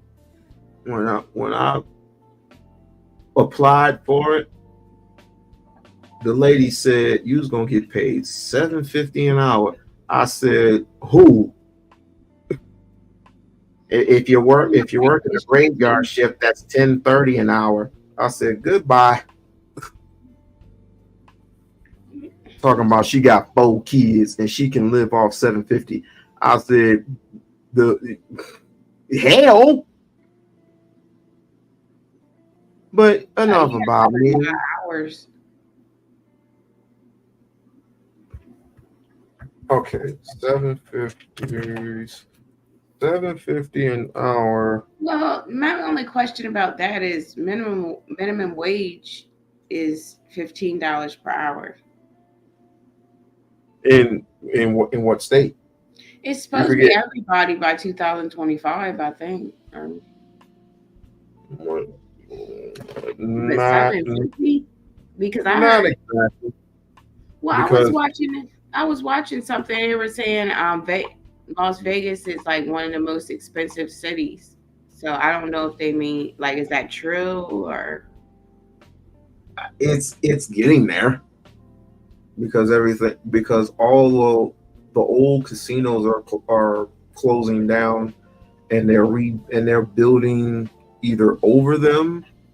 Like I know the Tropicana is no longer functional because they're going to tear that down and build a baseball stadium there. And I think the Oakland A's are coming to town. Yeah, the Oakland A's are coming into town, and pretty soon we're going to have a men's basketball team here.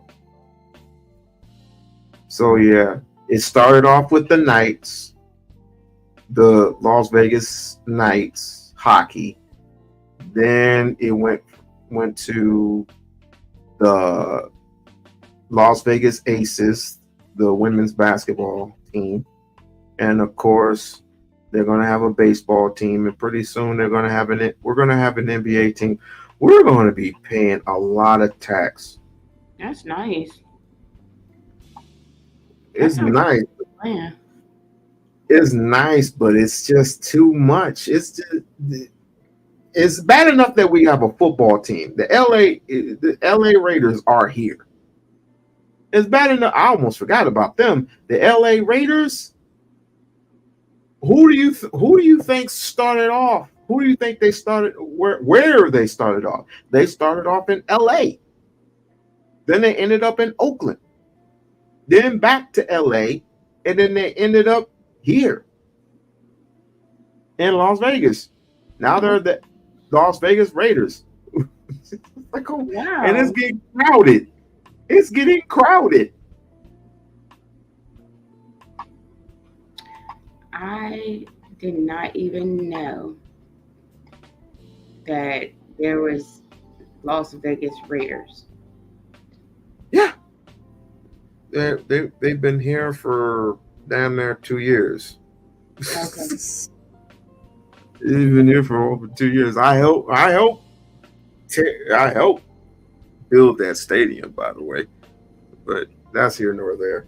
But I have to say it's nice. It's nice on the inside. But anyway, what you been up to? I'm just watching over at Nessa's channel, watching different people, and just chilling for right now. Oh, are you coming to Vegas? No, because the only people who are invited is really supposed to be going. So I am still Trish is still contemplating coming, but I'm just gonna tell you this: if Dee's not here, then I'm not coming out the house. where is D at? I do not know.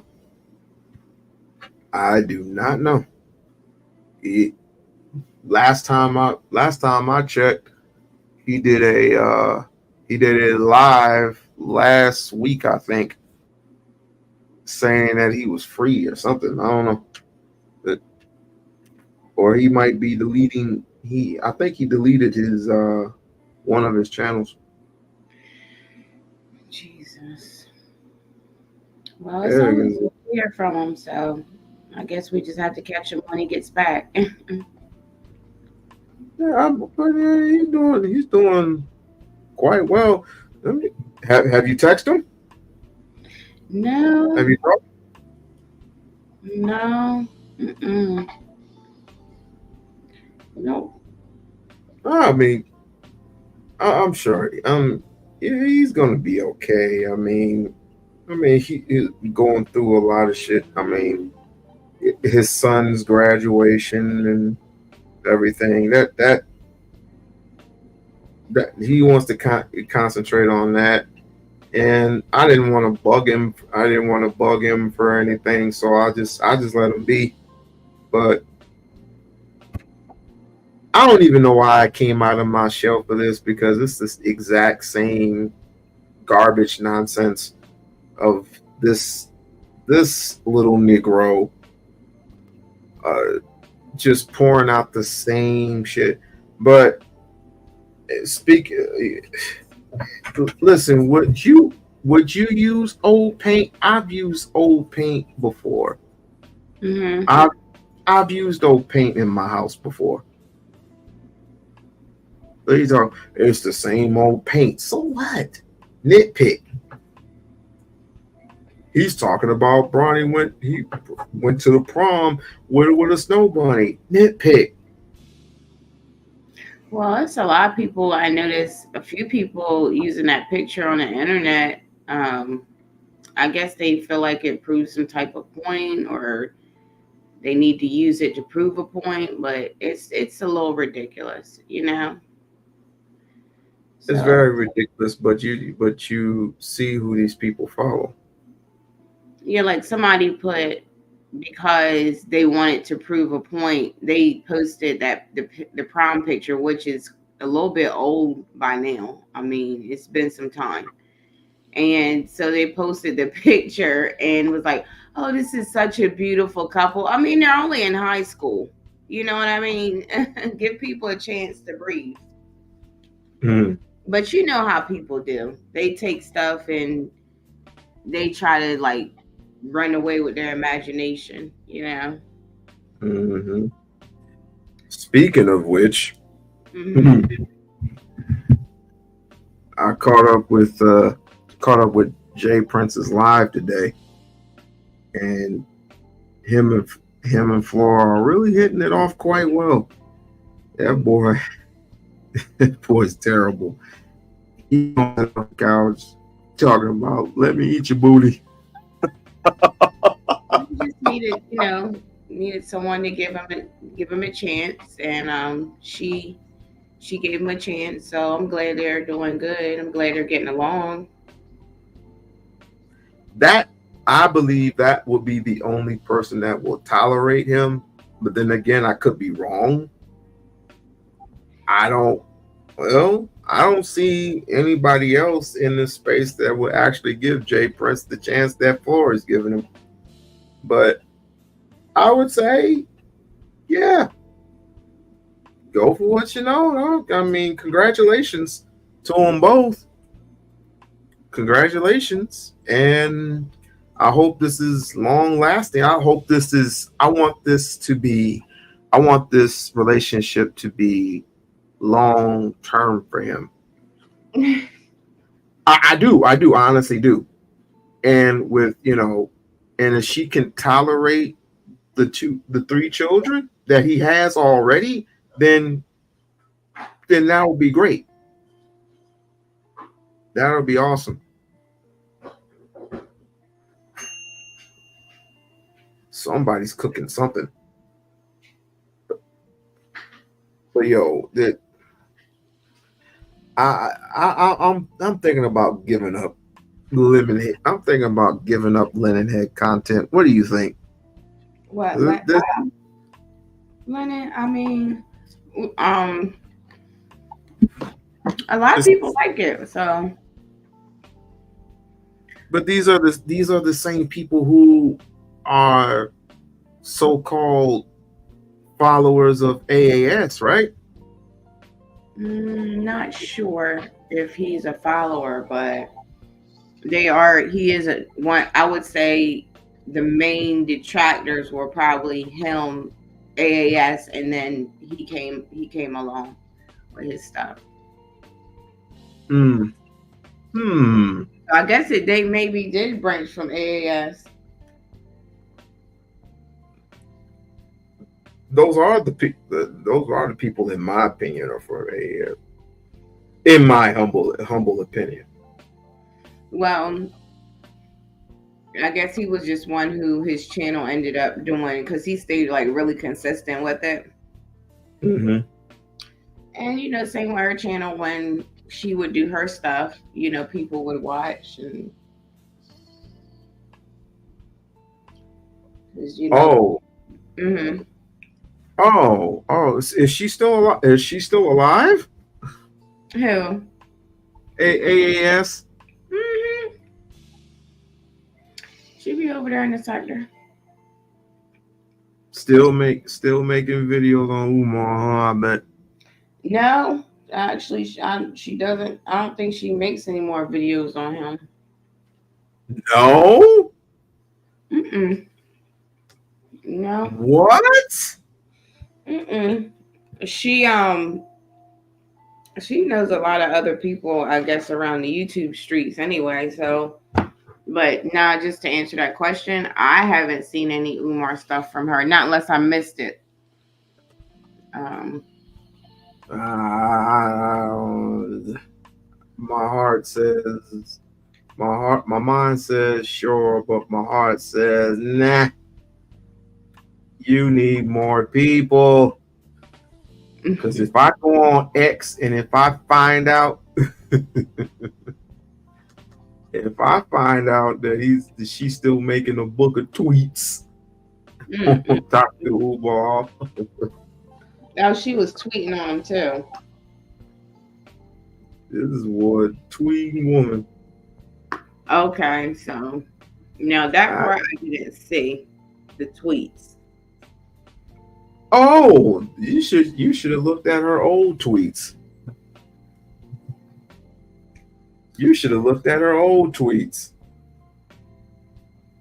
Like, Jesus Christ. So, couple more days, and it's me birthday. Okay, so you're a Cancer. I thought you knew that. Do you know when my birthday is? I mean, and You never. I don't think you told me. I stopped remembering stuff with you because there were. I know. Yeah, I just went ahead and just saved myself the. I know. Yeah, because every time I try to remember something about you, you always say, "Oh, I didn't even know you cared," and la la la, and so. But I just see now you're a Cancer. I never. Your birthday better not be on the same day as my ex-boyfriend. What day? The 7th? Yes. No, it's the 6th. Okay.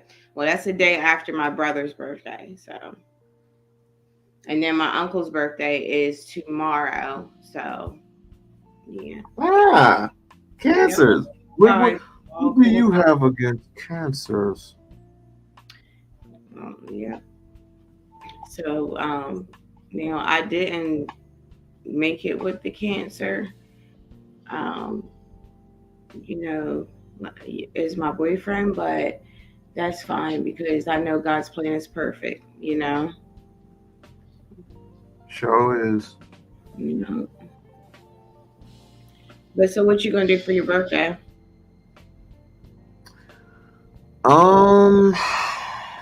Absolutely nothing.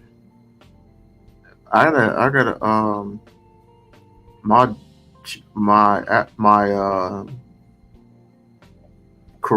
I'm trying to do the whole HVAC thing, and I start on Friday. So we'll see if Saturday I will be going to what's that one place, Red Robin's, to get my free burger. Okay.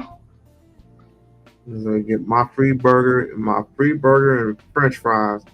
I love Red Robin's because they're the only ones that have turkey burgers over there.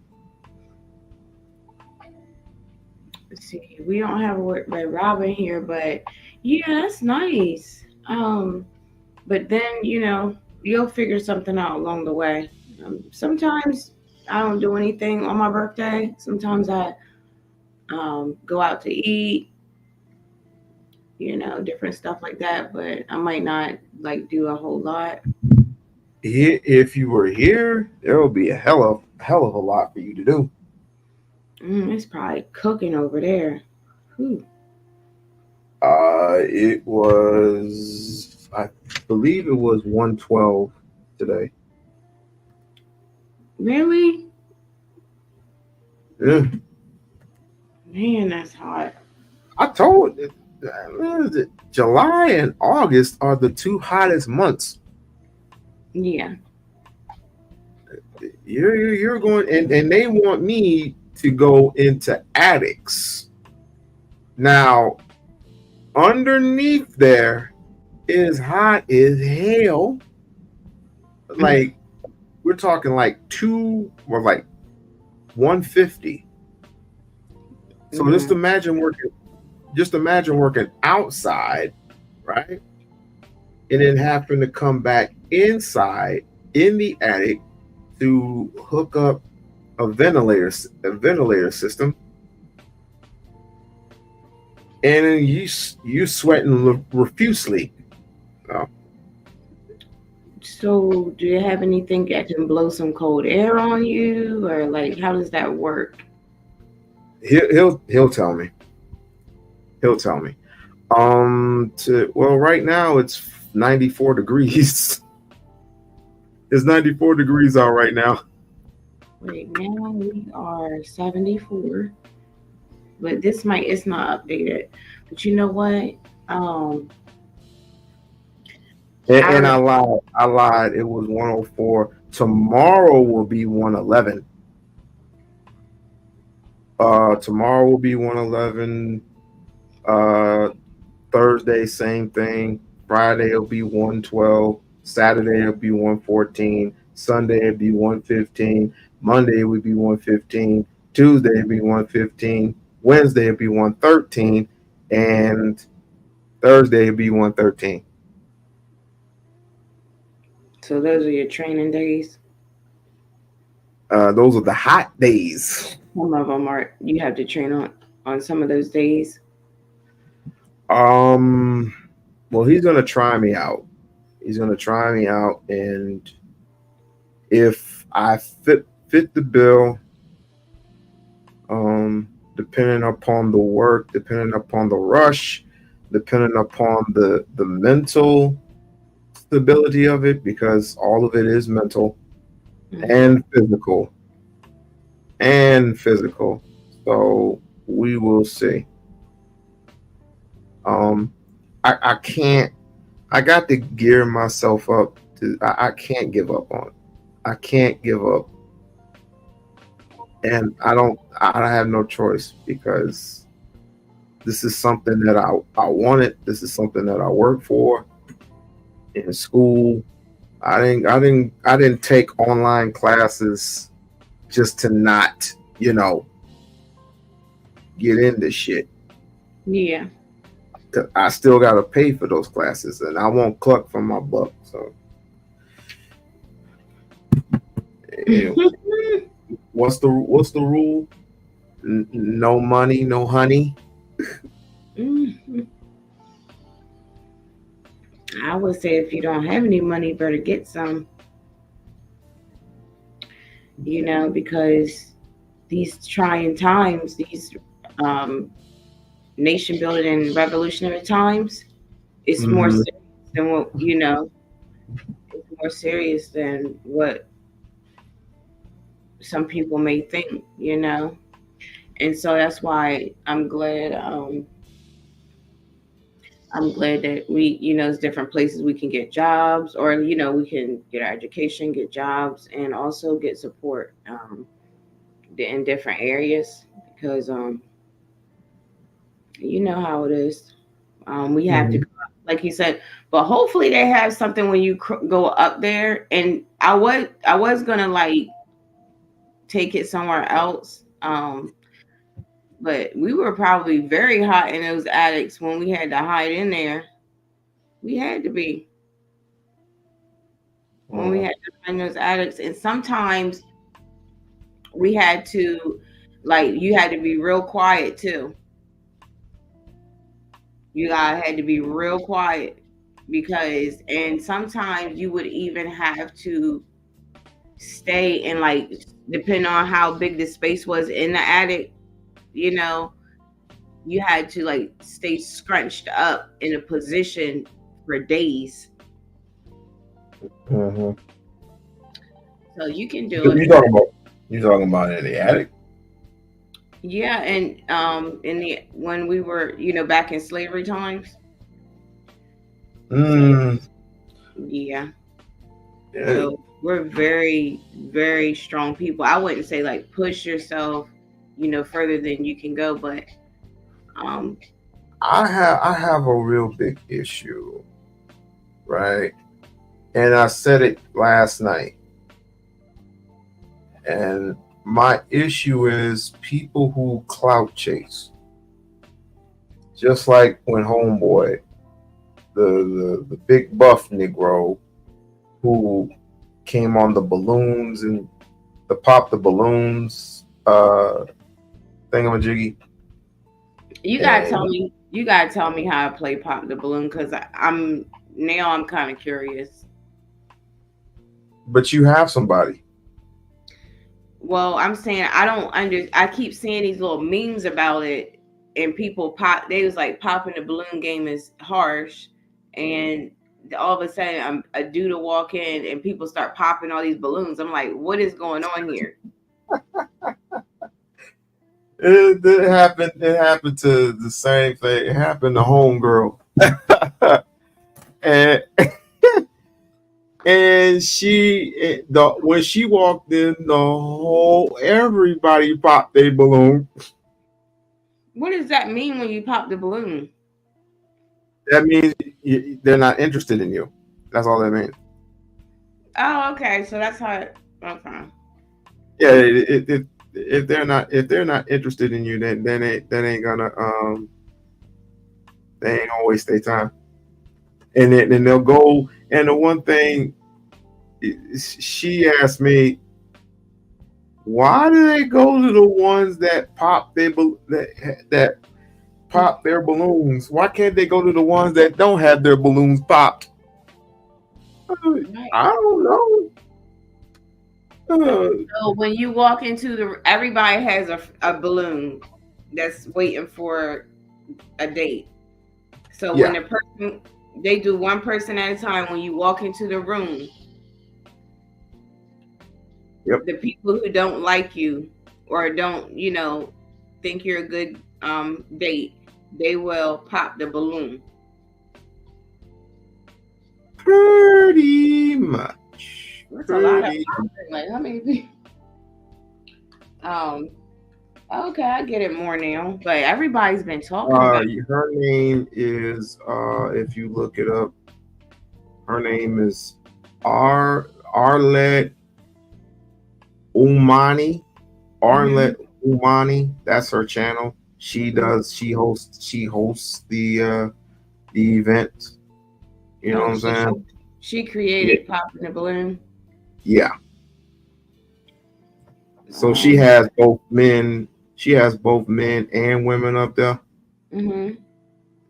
And so the man, so depending on who's chosen, right? They'll come up there and they have one chance to show an impression. They get one chance to show an impression, and then if it don't work, they'll pop. If it doesn't work, they'll pop the balloon. But usually, it's kind of crazy. But hold on, I think this is it.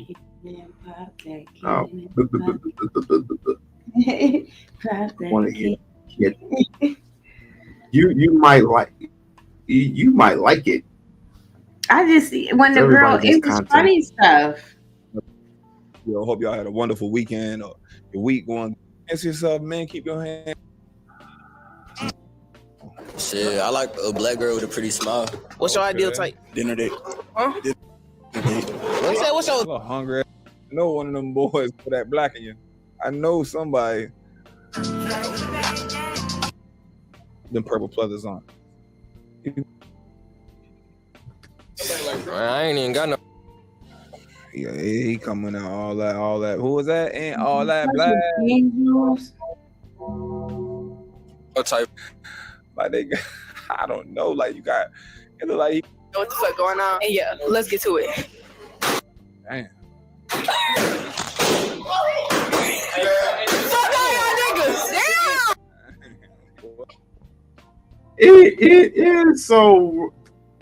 It was so bad that other balloons for him. One of them is still there. That's so funny. He is so bad that the dude that already popped his balloon, popped another nigga balloon for him. I'm like, you can't do that. It's something to do. I mean, just I don't know. Would you would probably, I don't know, you would probably be in that same position, probably, if you would have found the guy that came out of the curtain non-attractive, or it could be attractive, but he would want too much out of the woman. Whatever the case may be. Pop no balloon. I would do it for fun though. But if you popped your balloon, then yeah, I would just do it to be funny, like kind of like they're doing, like, cause you see how she walked in. Yeah, but this is it was already playing. And you went and this is a shit show. I'm not saying that all of her shows are shit shows, but this is not looking for love. I mean, just look at how these niggas dress.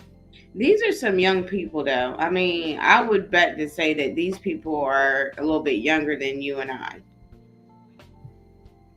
True. And it's important. It's important they have, something to do. It's important that they're acknowledged, and it's important that hopefully they're all working together to, make this a production, as long as things doesn't get out of hand. Because the fact of the matter is, you said the wrong word. Well, she can't, even if everybody pop the balloon except, one person, but the thing is she can only, probably take one anyway. So you said the wrong word. I'm gonna show you. What? Ain't no way this weave right here is all in your head. You probably just Keep the pushing. Next. Why that was the only balloon you really had. you pop your balloon? Why you pop the balloon, man? I ain't gonna lie, bro said you. No. I heard One of y'all niggas want to speak up? Cause what's that? I got something to say. What you gotta say? She's beautiful and all, but like I can't handle all that ass. Okay, I respect it. What's up with you? Yeah, my homeboy told me you. Right here. I don't even know her. What the fuck? Come here. This is crazy. I ain't gonna lie. On top of that, these niggas don't want to speak up. Follow me. Look. Watch. Why you pop the balloon? Yeah, my turn. I'm not trying. Okay. What you like? White girls? I like Chinese people. Chinese? Okay. He a lie. You? From what he said? You say he said what? No, he said. Oh, okay. You said it. I mean, I would have. So which? See, my thing is, look. Let me go talk to the cameraman. Really ratchet. Baby, I'm from Dallas. I'm from DeSoto. Don't none of these niggas know me for real, but my heart. Man, Dallas is y'all. Yeah, well, hold on. Look at all these young niggas. This is our future. If I were to dress to it, I would dress to impress.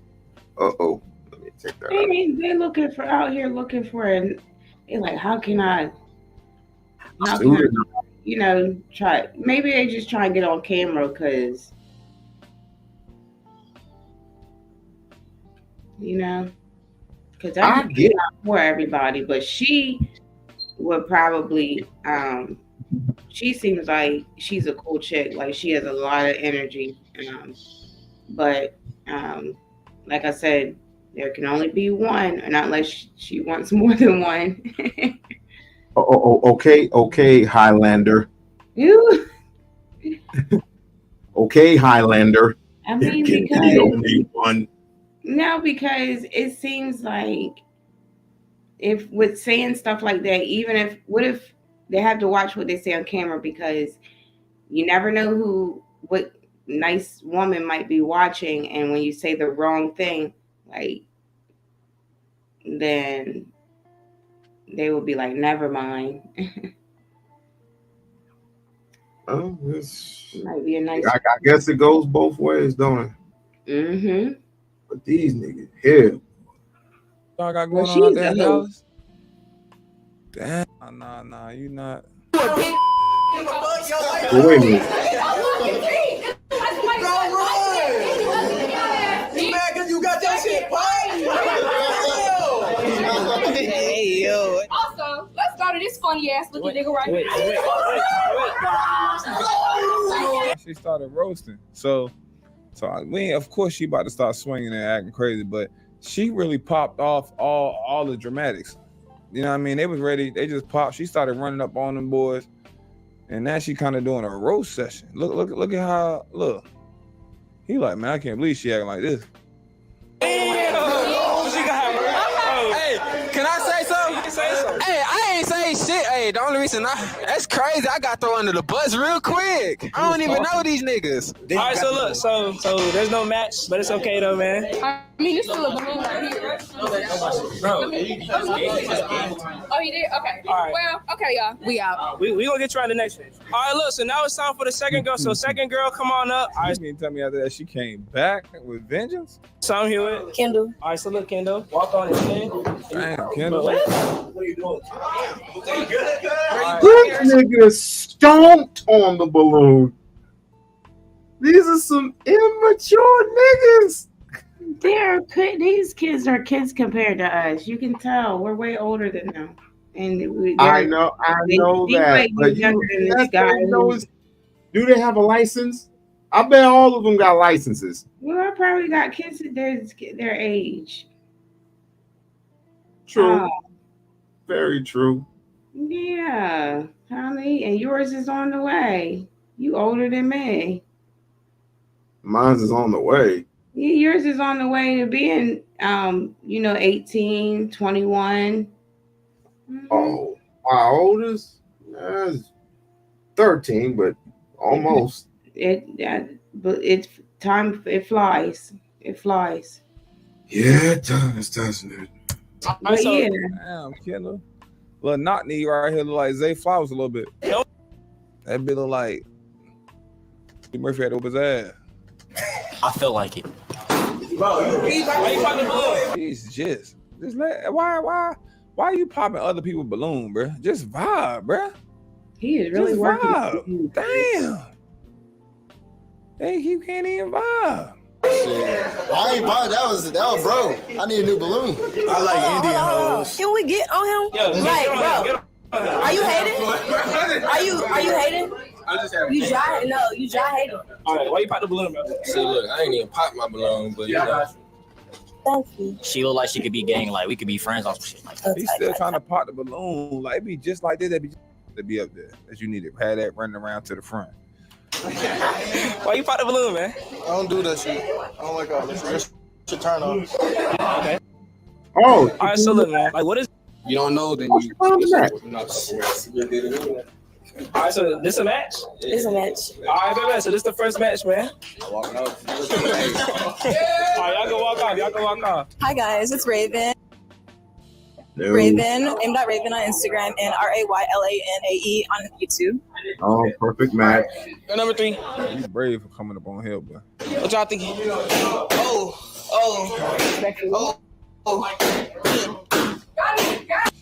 Oh, wait. She came back. She got Oh, tight there you denim short joints. Oh, that Oh, ain't she bad. came That's back. a nice shirt for the 35. Bitch just told me that I need to get on the treadmill. Bitch, fuck you and your fat ass mama, bitch. Nigga, look. And this is the sad part too. You got two overweight people making fun of each other. It's almost like when we watch the other pop the balloons and it be short women saying popping balloons because the guy's short. Short people attacking short people. You 4'1", 5'1", he 5'6", 5'7". Why y'all going at each other's heads? You short too. Both of y'all short. Short people. Both of y'all short people is crazy. And this is all in PE. So at this point, before she swung on him, she started. Mikey's a guy. So now she started. So now she know, dude. Both of y'all big. Y'all about. Hey, shit, my ball. Baby, I got a hair. And you shorter than him. Full of hair, bitch. Outside of this motherfucking wig. Small dick ass nigga, fat ass bitch. You talking about me? We buy y'all body shaming and shit, man. This is crazy, man. He talking all this shit about me, but baby, Go get the mic. you in the same weight class as me, bitch. I'm a That's thick not good. ass bitch. I got fat ass and titties, hoe. The fuck? Talking shit about me, hoe. You get on the That belly chilling. She walked that belly. That belly chilling. The belly show up before you. I ain't gonna hold y'all. I got a little skeeved out a little bit. I was like, You talking about me? He talking all this shit about me, Look but baby, how you that in the belly same button weight come up on class as me, bitch. I'm a thick ass bitch. I got fat ass and titties, hoe. I'm in that belly button right now. I don't know what you guys. Watch this. Listen to it now. Watch this. Who? Who a dirty asshole? What? Bitch ass nigga, what's up? Bitch ass bitch. So the craziest part is she swung 3 times, and they telling him to chill. What the fuck? Chill. What? Look at him. He is me right now. Look Gremlin 2.0 is me. How he laughing?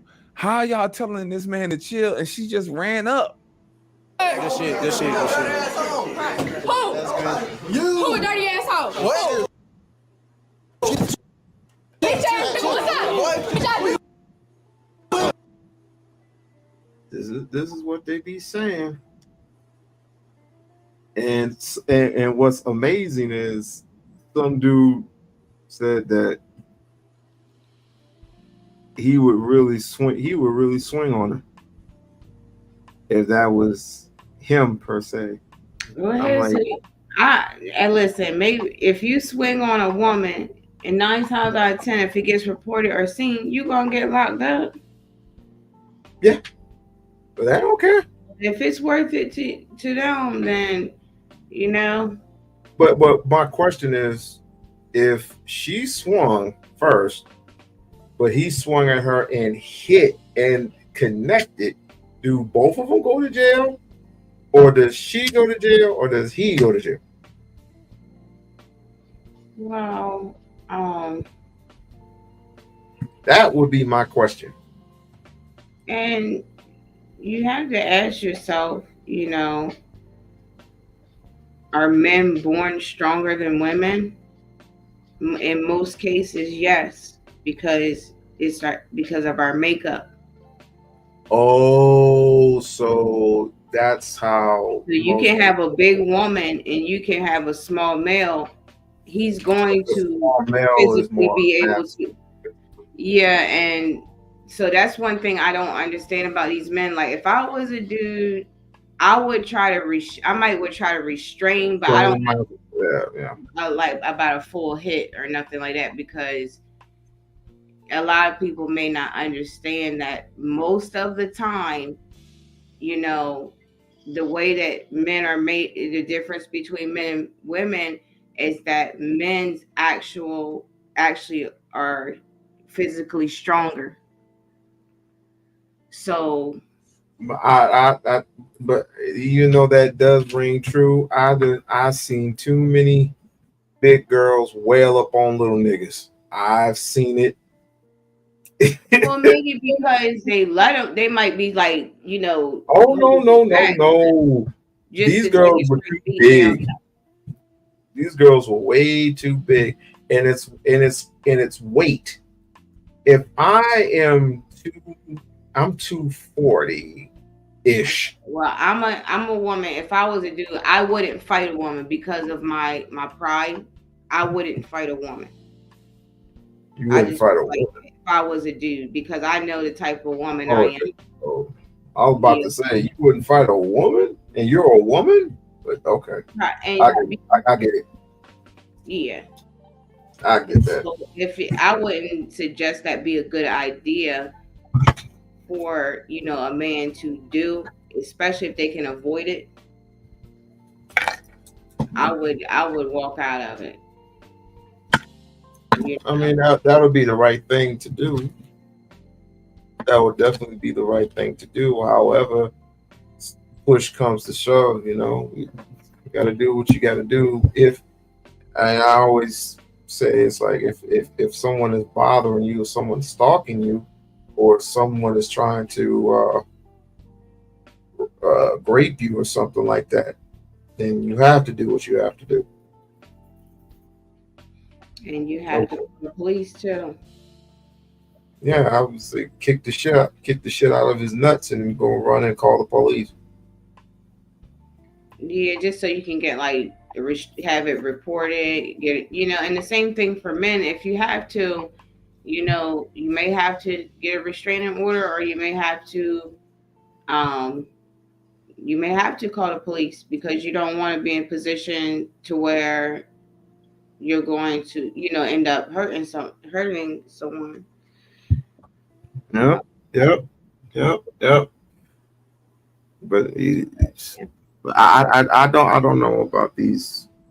I don't know about this generation. This generation is terrible, and I know why. They need, you know, they have to have guidance. You know, you're not just us as people. We are very smart, and I think that's one thing too. But we have to be seasoned, and we have to have people that are guiding us. And a lot of children don't have that. Yeah, everybody looked like they were dressed and everything looked nice and clean and stuff, but that doesn't mean they have the guidance that, you know, how to invest. Nice and clean. They were wearing t-shirts, sneakers, shorts. One dude had a stock cap on. If you don't take that shit off your head, boy, why a woman can't respect you, they can't take you serious. But I'm the simp that says it. Okay. Well, I'm the it simp. doesn't necessarily be about. No, I was just saying, just because we know everybody doesn't have, money to have like designer on all the time. So that's why I said everybody a t-shirt and jeans, everybody looked like they had, had a shower, everybody looked, but the kids, they don't have the proper guidance. So and where do you think they should get the proper guidance from? Because obviously they don't listen to us. They wouldn't listen to us. Well, the silent, what they call us, the silent people, which I don't think we were silent. I just think that we just kept certain things to ourselves, and all the other information was out. It was out there, but because of white folks won't educate our children, won't give us we had plenty of things when it comes to community basis. Like we would have like youth community meetings, like when I used to have when I was growing up in junior high. And at fourth or fifth period, we would take time out of our busy schedules on certain days, like Wednesdays, right? And we'll go to the cafeteria or whatever. We'll go to a gymnasium, or we'll go to the auditorium, and we'll sit there and we'll talk, community talk. And then we'll go out to the Kellogg Center, and then they'll have a speaker that will talk to us about, certain things like constructural things, and it's good for our youth. They will not have that. They're getting rid of Black history. They're getting rid of Black history altogether. And what's sad is we don't read about our history. We don't like to read about our history. I go to Barnes and Novas, and I think also.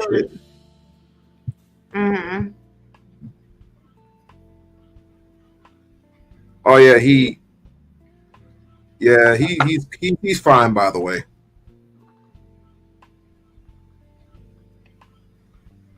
He's fine, by the way. Yeah, just chopping it up with Emma. He's fine. Yeah, your son. No, D. Who, D? Yeah. Where? I don't see D. I just texted him. Oh, okay. Yeah, he's fine.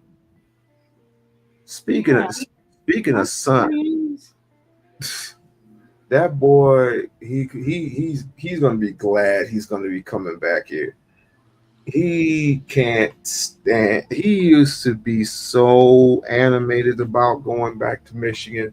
Now he can't stand Michigan. Right.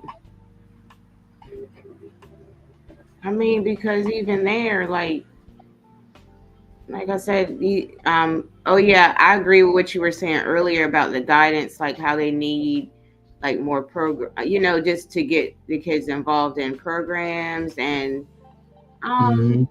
things they can do.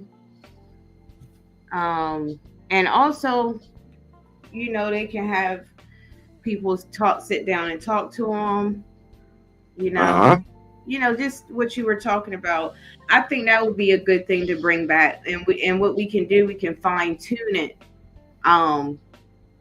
so that we can make sure everybody's being, everything's done in decency and order, and also that it's also a safe place.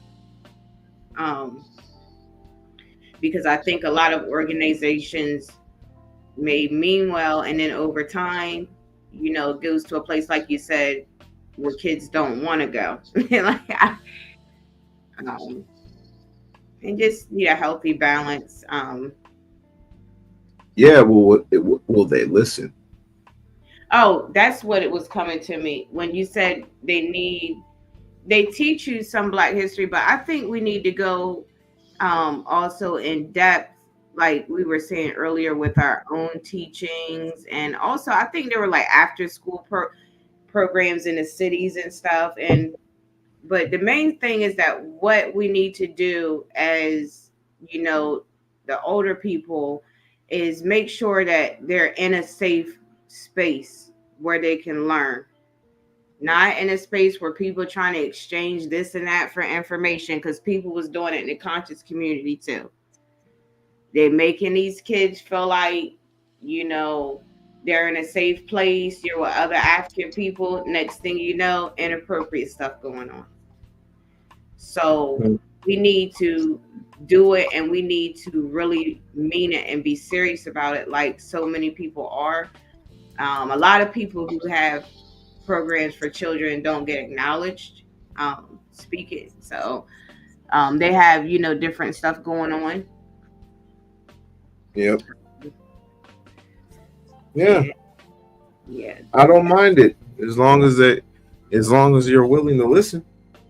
I mean, we can hear you out. We can hear you out all day long, but your ability to listen. Yeah. That's just it. Because when a child feels okay, yeah, your ability to listen, but that's kind of something that you learn too. Probably actually, that's what I'm saying, like in the whole situation, like people who need extra help or they need extra explanation, you know, on something, because I don't mind holding myself accountable. I don't mind holding myself accountable. I don't mind that. No, I mean, as far as like, you know, when you're in a classroom and some of the kids might get it right away, and you know, you can have times where you're in class and you like, I really didn't get it, but I'm gonna just act like I did, so you know what I mean, so we can move forward. But just catching little stuff like that, and just, you know, being in those filling in those gaps, and really just being sincere and truthful, and, you know, protecting the children. Like I said, the main thing is that I think we have a lot of good learning we can do, but it's just that children need to be in a safe space, because yeah. Well, I'm nitpicking, but it's just like we can only have, but I don't want I want certain people in the room when we speak to the youth. I need certain people to be there. Like I'm just going to tell you straight up, I'm getting sick and tired of Ruthless. I am sick and tired of who? Ruthless. Ruthless. He ain't nothing but he's nothing but a punk to me. Which one was Ruthless? The one with the you know, in his background, he always has the line in the background, and he has the brother with the dark glasses on. I might have to really look at him again. I am, because there's so many people, content creators that have come along. But yeah, I definitely heard of him. Because you're not on Nightish's channel, that's why. You said I'm not what? You're not on Nightish's channel. Oh yeah, Nightish. I'm subscribed to him. But yet I don't see you. That's the homie. That's the home. Yeah, because it's been so many, you know, content creators. I have to go and, you know, learn as much as I can, you know, and in different spaces from different people. But yeah, I will go, you know, with Nightish, you know, and he plays that role like you like Nida, she'll always be there, you know. But he's good at playing that role because remember when he would fall asleep. He still does. I was like, we try. Wait, freaking Truth is arguing with some dude that we don't even know, and I'm telling Truth, will you just stop arguing with homeboy and wake Night is up because Night is just he's just snoring. There he is right there. With Truth, that show you Truth right down there, like he makes them feel comfortable. Like anytime you gonna sit up there and just let somebody call halls like that, he's there. You know, he's their rock. I ain't gonna say it like that. And I thought Uncle Tom was bad. I thought Uncle Tom was bad, but not Rufus, but Nightish, we actually chopped it up though. And there wasn't no, you a coon, you a whole stepper, blah blah. None of that talk. We was actually having good conversation. But it was me, not Ruthless. It was me and Nightish. We were having a conversation about God knows what, and then it was so good. It was so good that Uncle Tom came up there and we just chopped it up. There was no argument about anything. But I'm just sick and tired of him. Maybe I need a week or two from him. But I'm just sick of his mouth. I'll take all your money. So no, that's okay. Well, I ain't got no money, so I'm here to say what he's young. Any type of stuff like that happens, America's going to step in and say, "Hey, I know him. belong to us." At the end of the day. I didn't even know that was Ruthless. He changed his name. Yeah, that Ruthless. Yeah. He be on Yes, your channel, that. Ronnie. Huh? Did he come on your channel, or is that another man? He came on my channel. Yeah. Okay. Yeah. I noticed. Like he definitely. I think he always says Hotep and stuff, right? Or is that the other guy? No, ain't this ain't no damn Hotep. That damn. That's not him. That's the other guy. Nah, none of them do. Yeah, one guy. Me and Nightish, we have an understanding. Okay, we have an understanding. Me and Uncle Tom, we hardly speak. I catch him sometimes when there was Fight Club going on. I would catch him there. But Ruthless, oh my God! I mean, I guess my issue is with him. It's always this excuse to not build the youth. It's the excuse of always saying that we always kill each other. We always, if it wasn't Nipsey Hussle being killed by another black man, if Malcolm X wasn't getting killed by the black man, we all asked him this question: was it orchestrated? I don't know, but all I know is he got killed by a black man. Well, I'm telling you, brother, We-On-Loc, it definitely was orchestrated because let me tell you, if you speak up for yourself as a black person, it will be a problem. And thank you. Absolutely, it's a problem. Thank you. That's just why we always say to him, but he doesn't listen. Maybe he'll listen to you. He won't listen to us. He'll listen to you.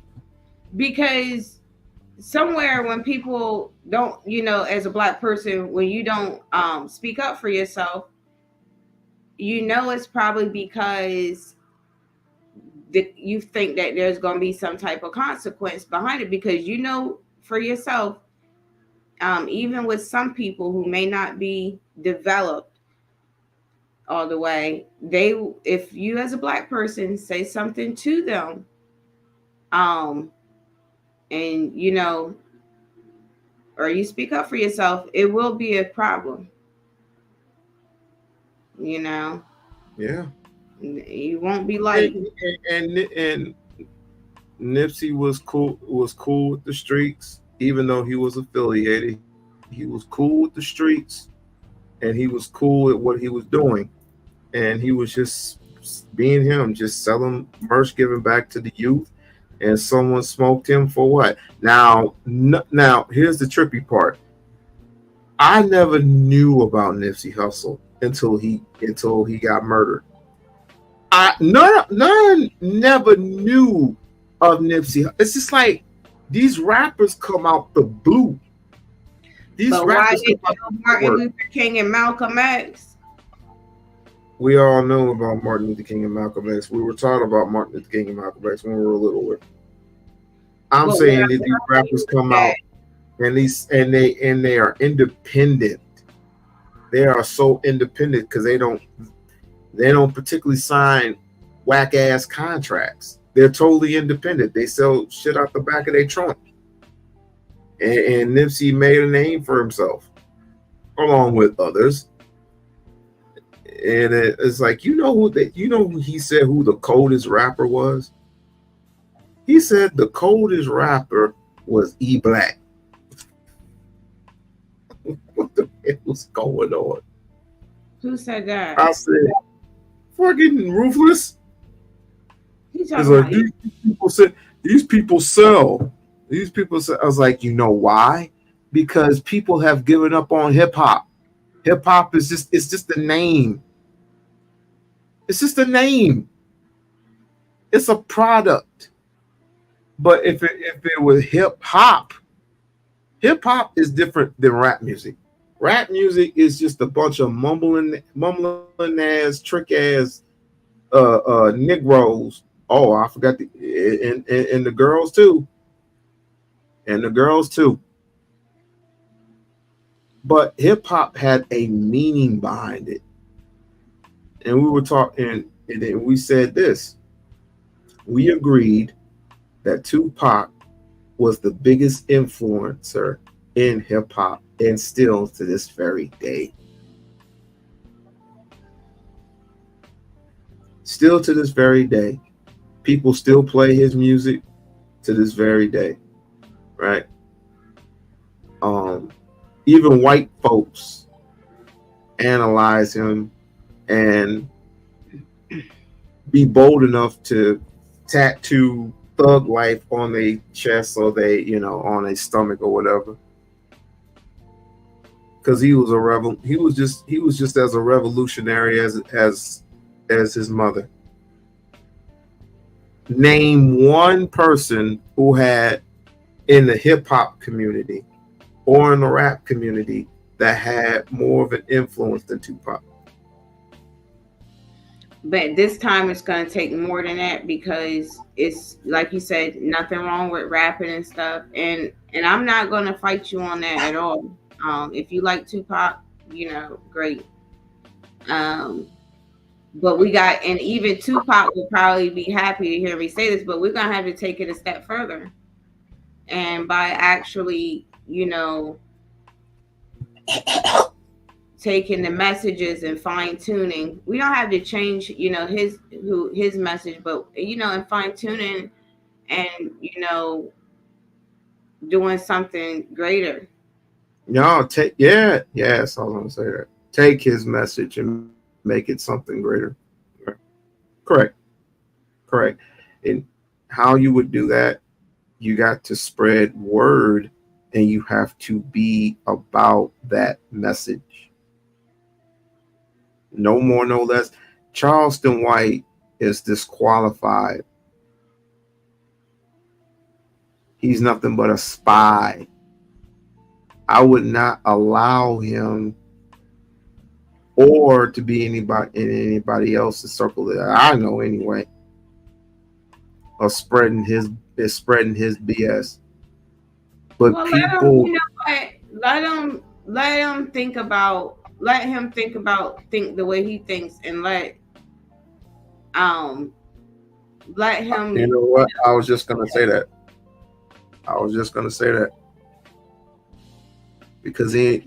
Because spies like William O'Neal, that's who he is. He's nothing but a William O'Neal. But the William problem for Huh? me is that Charleston White, I know he still wants to get his money and stuff because I know he does his shows and everything, but it's put so much Charleston, no matter how much we try to squeeze out of Charleston White, it's put so much Charleston White. We can't Charleston White our way through this. Come on, brother, We-On-Loc. Because Charleston White cannot carry the whole African diaspora on his back alone. No matter how he did his thing when he addressed the people in the streets. Now let's stop running people till they're ragged. You know, Charleston White's about to be a man of a certain age. He may be. Let him have, you know, let him. We have to let these people move on, you know, and let them, you know, go forth. With African families' permission, he has my permission definitely to take his message and actually fine tune it. I would actually listen because I can't really say a whole lot about him.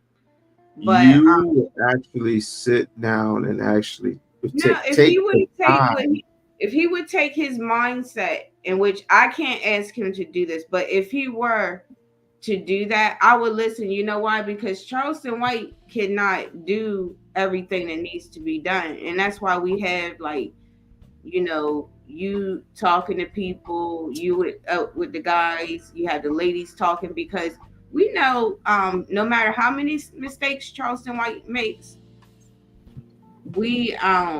it's put so much he can do. God, you never know. His purpose may have been, you know, his street ministry, and then, you know, he got beat up a couple of times and stuff. Like, how much more do y'all, you know what I mean, do y'all want from this guy? Because we, you know, we can. I don't want anything from him. I don't want anything from a nigga that simply does this for sport. He does this for sport. And they pay him over way too much, in my opinion. They pay him too much to act a fool. Too much. Over $10,000 worth. And he says he works with the youth. Bullshit. I can give extensive evidence of Ifatunde working with the community. It's evident. It's there if you look good enough. Now, I know when Charleston White, I first started hearing about him, I did hear him say some stuff. Well, he was doing it for certain cause, and then I started seeing stuff to go like to the left and the right, and I was like, this guy has a whole bunch of stuff going on. So, you know, we shouldn't maybe he doesn't have to feel like he has to, you know, help the kids anymore or be a good influence on the kids. Because sometimes, yeah, people get. But that's what an activist does. An activist would never give up on children. Just because there's a couple of hiccups here and there, just because they're smoking hookah, just because they're listening to rap, this particular type of rap music, and twerking. You can't have two hoes on the couch. Call them a bunch of hoes. Talking about I want to, you know, see how much you worth, so I can get that box. But then you're going to look straight at the camera. You're going to look at the camera with all your little eyeballs. One is dead, and going to say, I am a father of how many it is, and my daughter will never be on the pole. My daughter will never be on Instagram showing her nakedness. I will never have my daughter being up on OnlyFans shaking her coochie tail for lick. You can't serve two masters. You're gonna love one and hate the other one. You serving God and the devil at the same damn time. Which one is it? And that's a lovely thing about life. That's a lovely thing about life. when the devil, when God leaves you, when God turns his back on you, what makes you think the devil's gonna give you a shot? Riddle me that, Batman.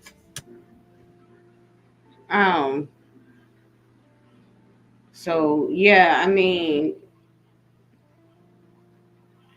but come on, you can't do that. You can't say I am for the black community, but then turn around and say the black community is the reason why it's fucked up today. right. And and that's exactly what I was thinking. I said, you can't go over to these folks and you get your feelings hurt and everything, and then come back to African family and try to blame us because you wanted to do a little, like you said, you wanted to go party a little, wanted to go out there into the devil's realm, and then now you want to come back to other African people and start trying to bash. And it's like, brother, all you have to do is just apologize. Not even apologize, just let people know you've moved further in your studies or further in your enlightenment. Like things. I just hate for somebody to feel like, if that's who he is, that's who he is. Because you have people that's like that. Because a lot of people are different in the way that they do things. Like you could constantly, like some dudes that that's like deep in the streets and stuff, you could constantly tell them to stop doing what they're doing. Especially back in the day, like people around. See, I don't know how old Charleston is. It doesn't really matter, but some of those guys, you can't tell them to stop doing what they do. I'm not saying he's doing nothing like that, but it's just I've seen people like that. Even people in my like that was around me too. And some are no longer with us. Just can't tell. They have this, independence about themselves. And so, well, I personally think he's a spy. I think he's a waste of time, but people are going to follow who they follow. And when, of course, when he talks that it's the same thing that Officer Tatum talks, and that's that coon talk. It's like, and well, here's what I'll say too, is that when you said, because when I talked about the individualism too, is because, once we work through things and, have these safe spaces, and he talked about what his daughter would never do. And that's why Pop always said he would help me, even though, because at the time, because he was like, when it's my daughter, he's like, she got what she needs, but he was like, when it's my daughter, he was like, I want to make sure, I'm hoping somebody's going to help her the same way. Even though she was, successful, anyway, but. And I don't mind that. And say that with all your heart. But when your heart is in a different direction and you are getting money, but chastising other people are getting money to actually do the work. How is it that you're an activist and you're going about smacking midgets in their little behinds? So is he he's an activist comedian? He's no damn activist. Well, he's a comedian. He's a reality. And I didn't laugh at his jokes. He's a reality podcaster, a twerker. It's like, no, he's one of those ones that has fun, and stuff like that. And he's in the YouTube business. He's in, I don't know if he's on mainstream, but like you said, if he were to change his mind, it's nothing wrong with it. As far as some things, as far as like the disrespect of women, the outbursts, of violence and all of that. We could just redirect. You know what I'm gonna do? Since you are 90% right. I agree with what you said earlier because about you just don't trust it, and that's important in decision making. If you don't trust it, you don't trust it, and I acknowledge that too, because that's just the way we have to do things, because that's the times we're living in. So yeah, I agree. Well, I'm about to head on out, and I'm about to heat up these nachos and watch The Boys, because I got to prepare for their return, and of course my birthday is going to be in a couple of days, so I may make an appearance, I may not, but you're still on Humble, right? I'm still on what? Rumble, Humble, whatever the hell that. But I am about to sign up for possibly Discord. But I Bigo, and then I'll see you. I'm about to go over to let me see who on real fast so I can let you know. A Discord? Lemon's on. Are you on his channel? Who? Lemon. It's L, because that channel, like. I know Lemon, and no. That's where everybody's at, is what I was telling you. Oh. Or where's everybody at in the manosphere sector? I don't know, but is Shakim over there? Shakim is, let me see, he was earlier. He's back and forth. So he might be back later. And then we got Shakim. I'm a member on Shakim's channel. He just did a video, matter of fact. Hood Conservatives Funeral. He's not live. Before you go, I've been wanting to tell you the good news. I'm a member on Shakim's channel because I got gifted a membership there. They totally surprised me. And then also on Brianna's channel, you know her? Yeah. I'm a member on her channel too because someone gifted me a membership there. Okay, so Ness is not on. She already streamed hers. So everybody's over at Lemon. So you going over there? I'm on Lemon. He's not on. Lemon. Yeah. He's not. LEMON. Yes. Oh, wait. I didn't see that. He sees everybody's over there. Usually they are. So you can stop by and say hi, because honey, your name got bought up. Like, I don't know if it got bought up on Lemons, but B-Code definitely brought your name up the other day. Because you have to go back. No, you know what? I think everybody heard about, but heard about you and stuff, and they're really nice people. So each time you say that, it kind of reminds me of the thing that when I went over to what an aunt set me up with. What is it? I forgot the brother's name, but and he had me go over to some channel and have me confess to the so-called brotherhood. Come to find out, it's the manosphere. I was talking to the people in the manosphere. I'm like, but only thing I like about Lemon and them too, it's just like everybody. It's like a mix. It's not even like. Yeah, but anybody can pop in at any point at time. Anybody. As long as you got, at least say something funny, like, or they call it dragging. You can go over there and I will support you.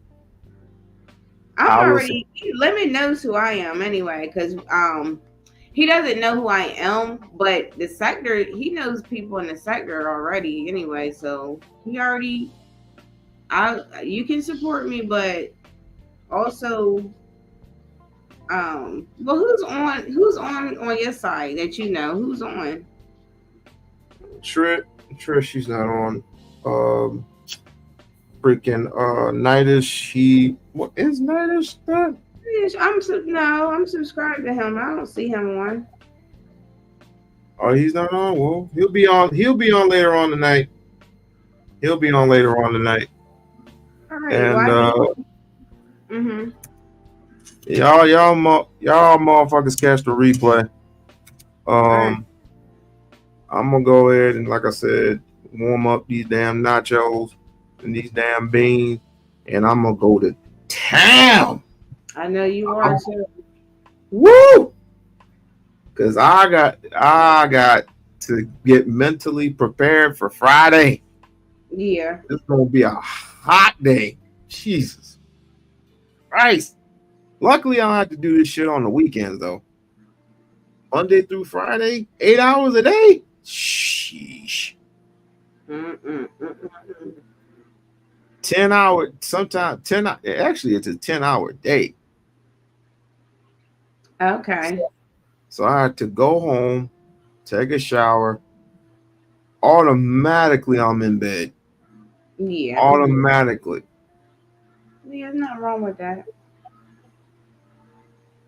And then money making. Yeah. Money. Yeah. All right, sweetheart. Okay. I'll go ahead and go. All right. All right, Hotep. And that concludes today's. I don't know what the fuck this was. Like I said, I shouldn't even came out of my shell. But Lennon on his dumb ass. But that'll probably be the last time I mention him. Because he's just a waste of time. All he's going to do is just show the same shit over and over and over again about Umar. Ain't nobody worried about that shit. And as far as Charleston White is concerned,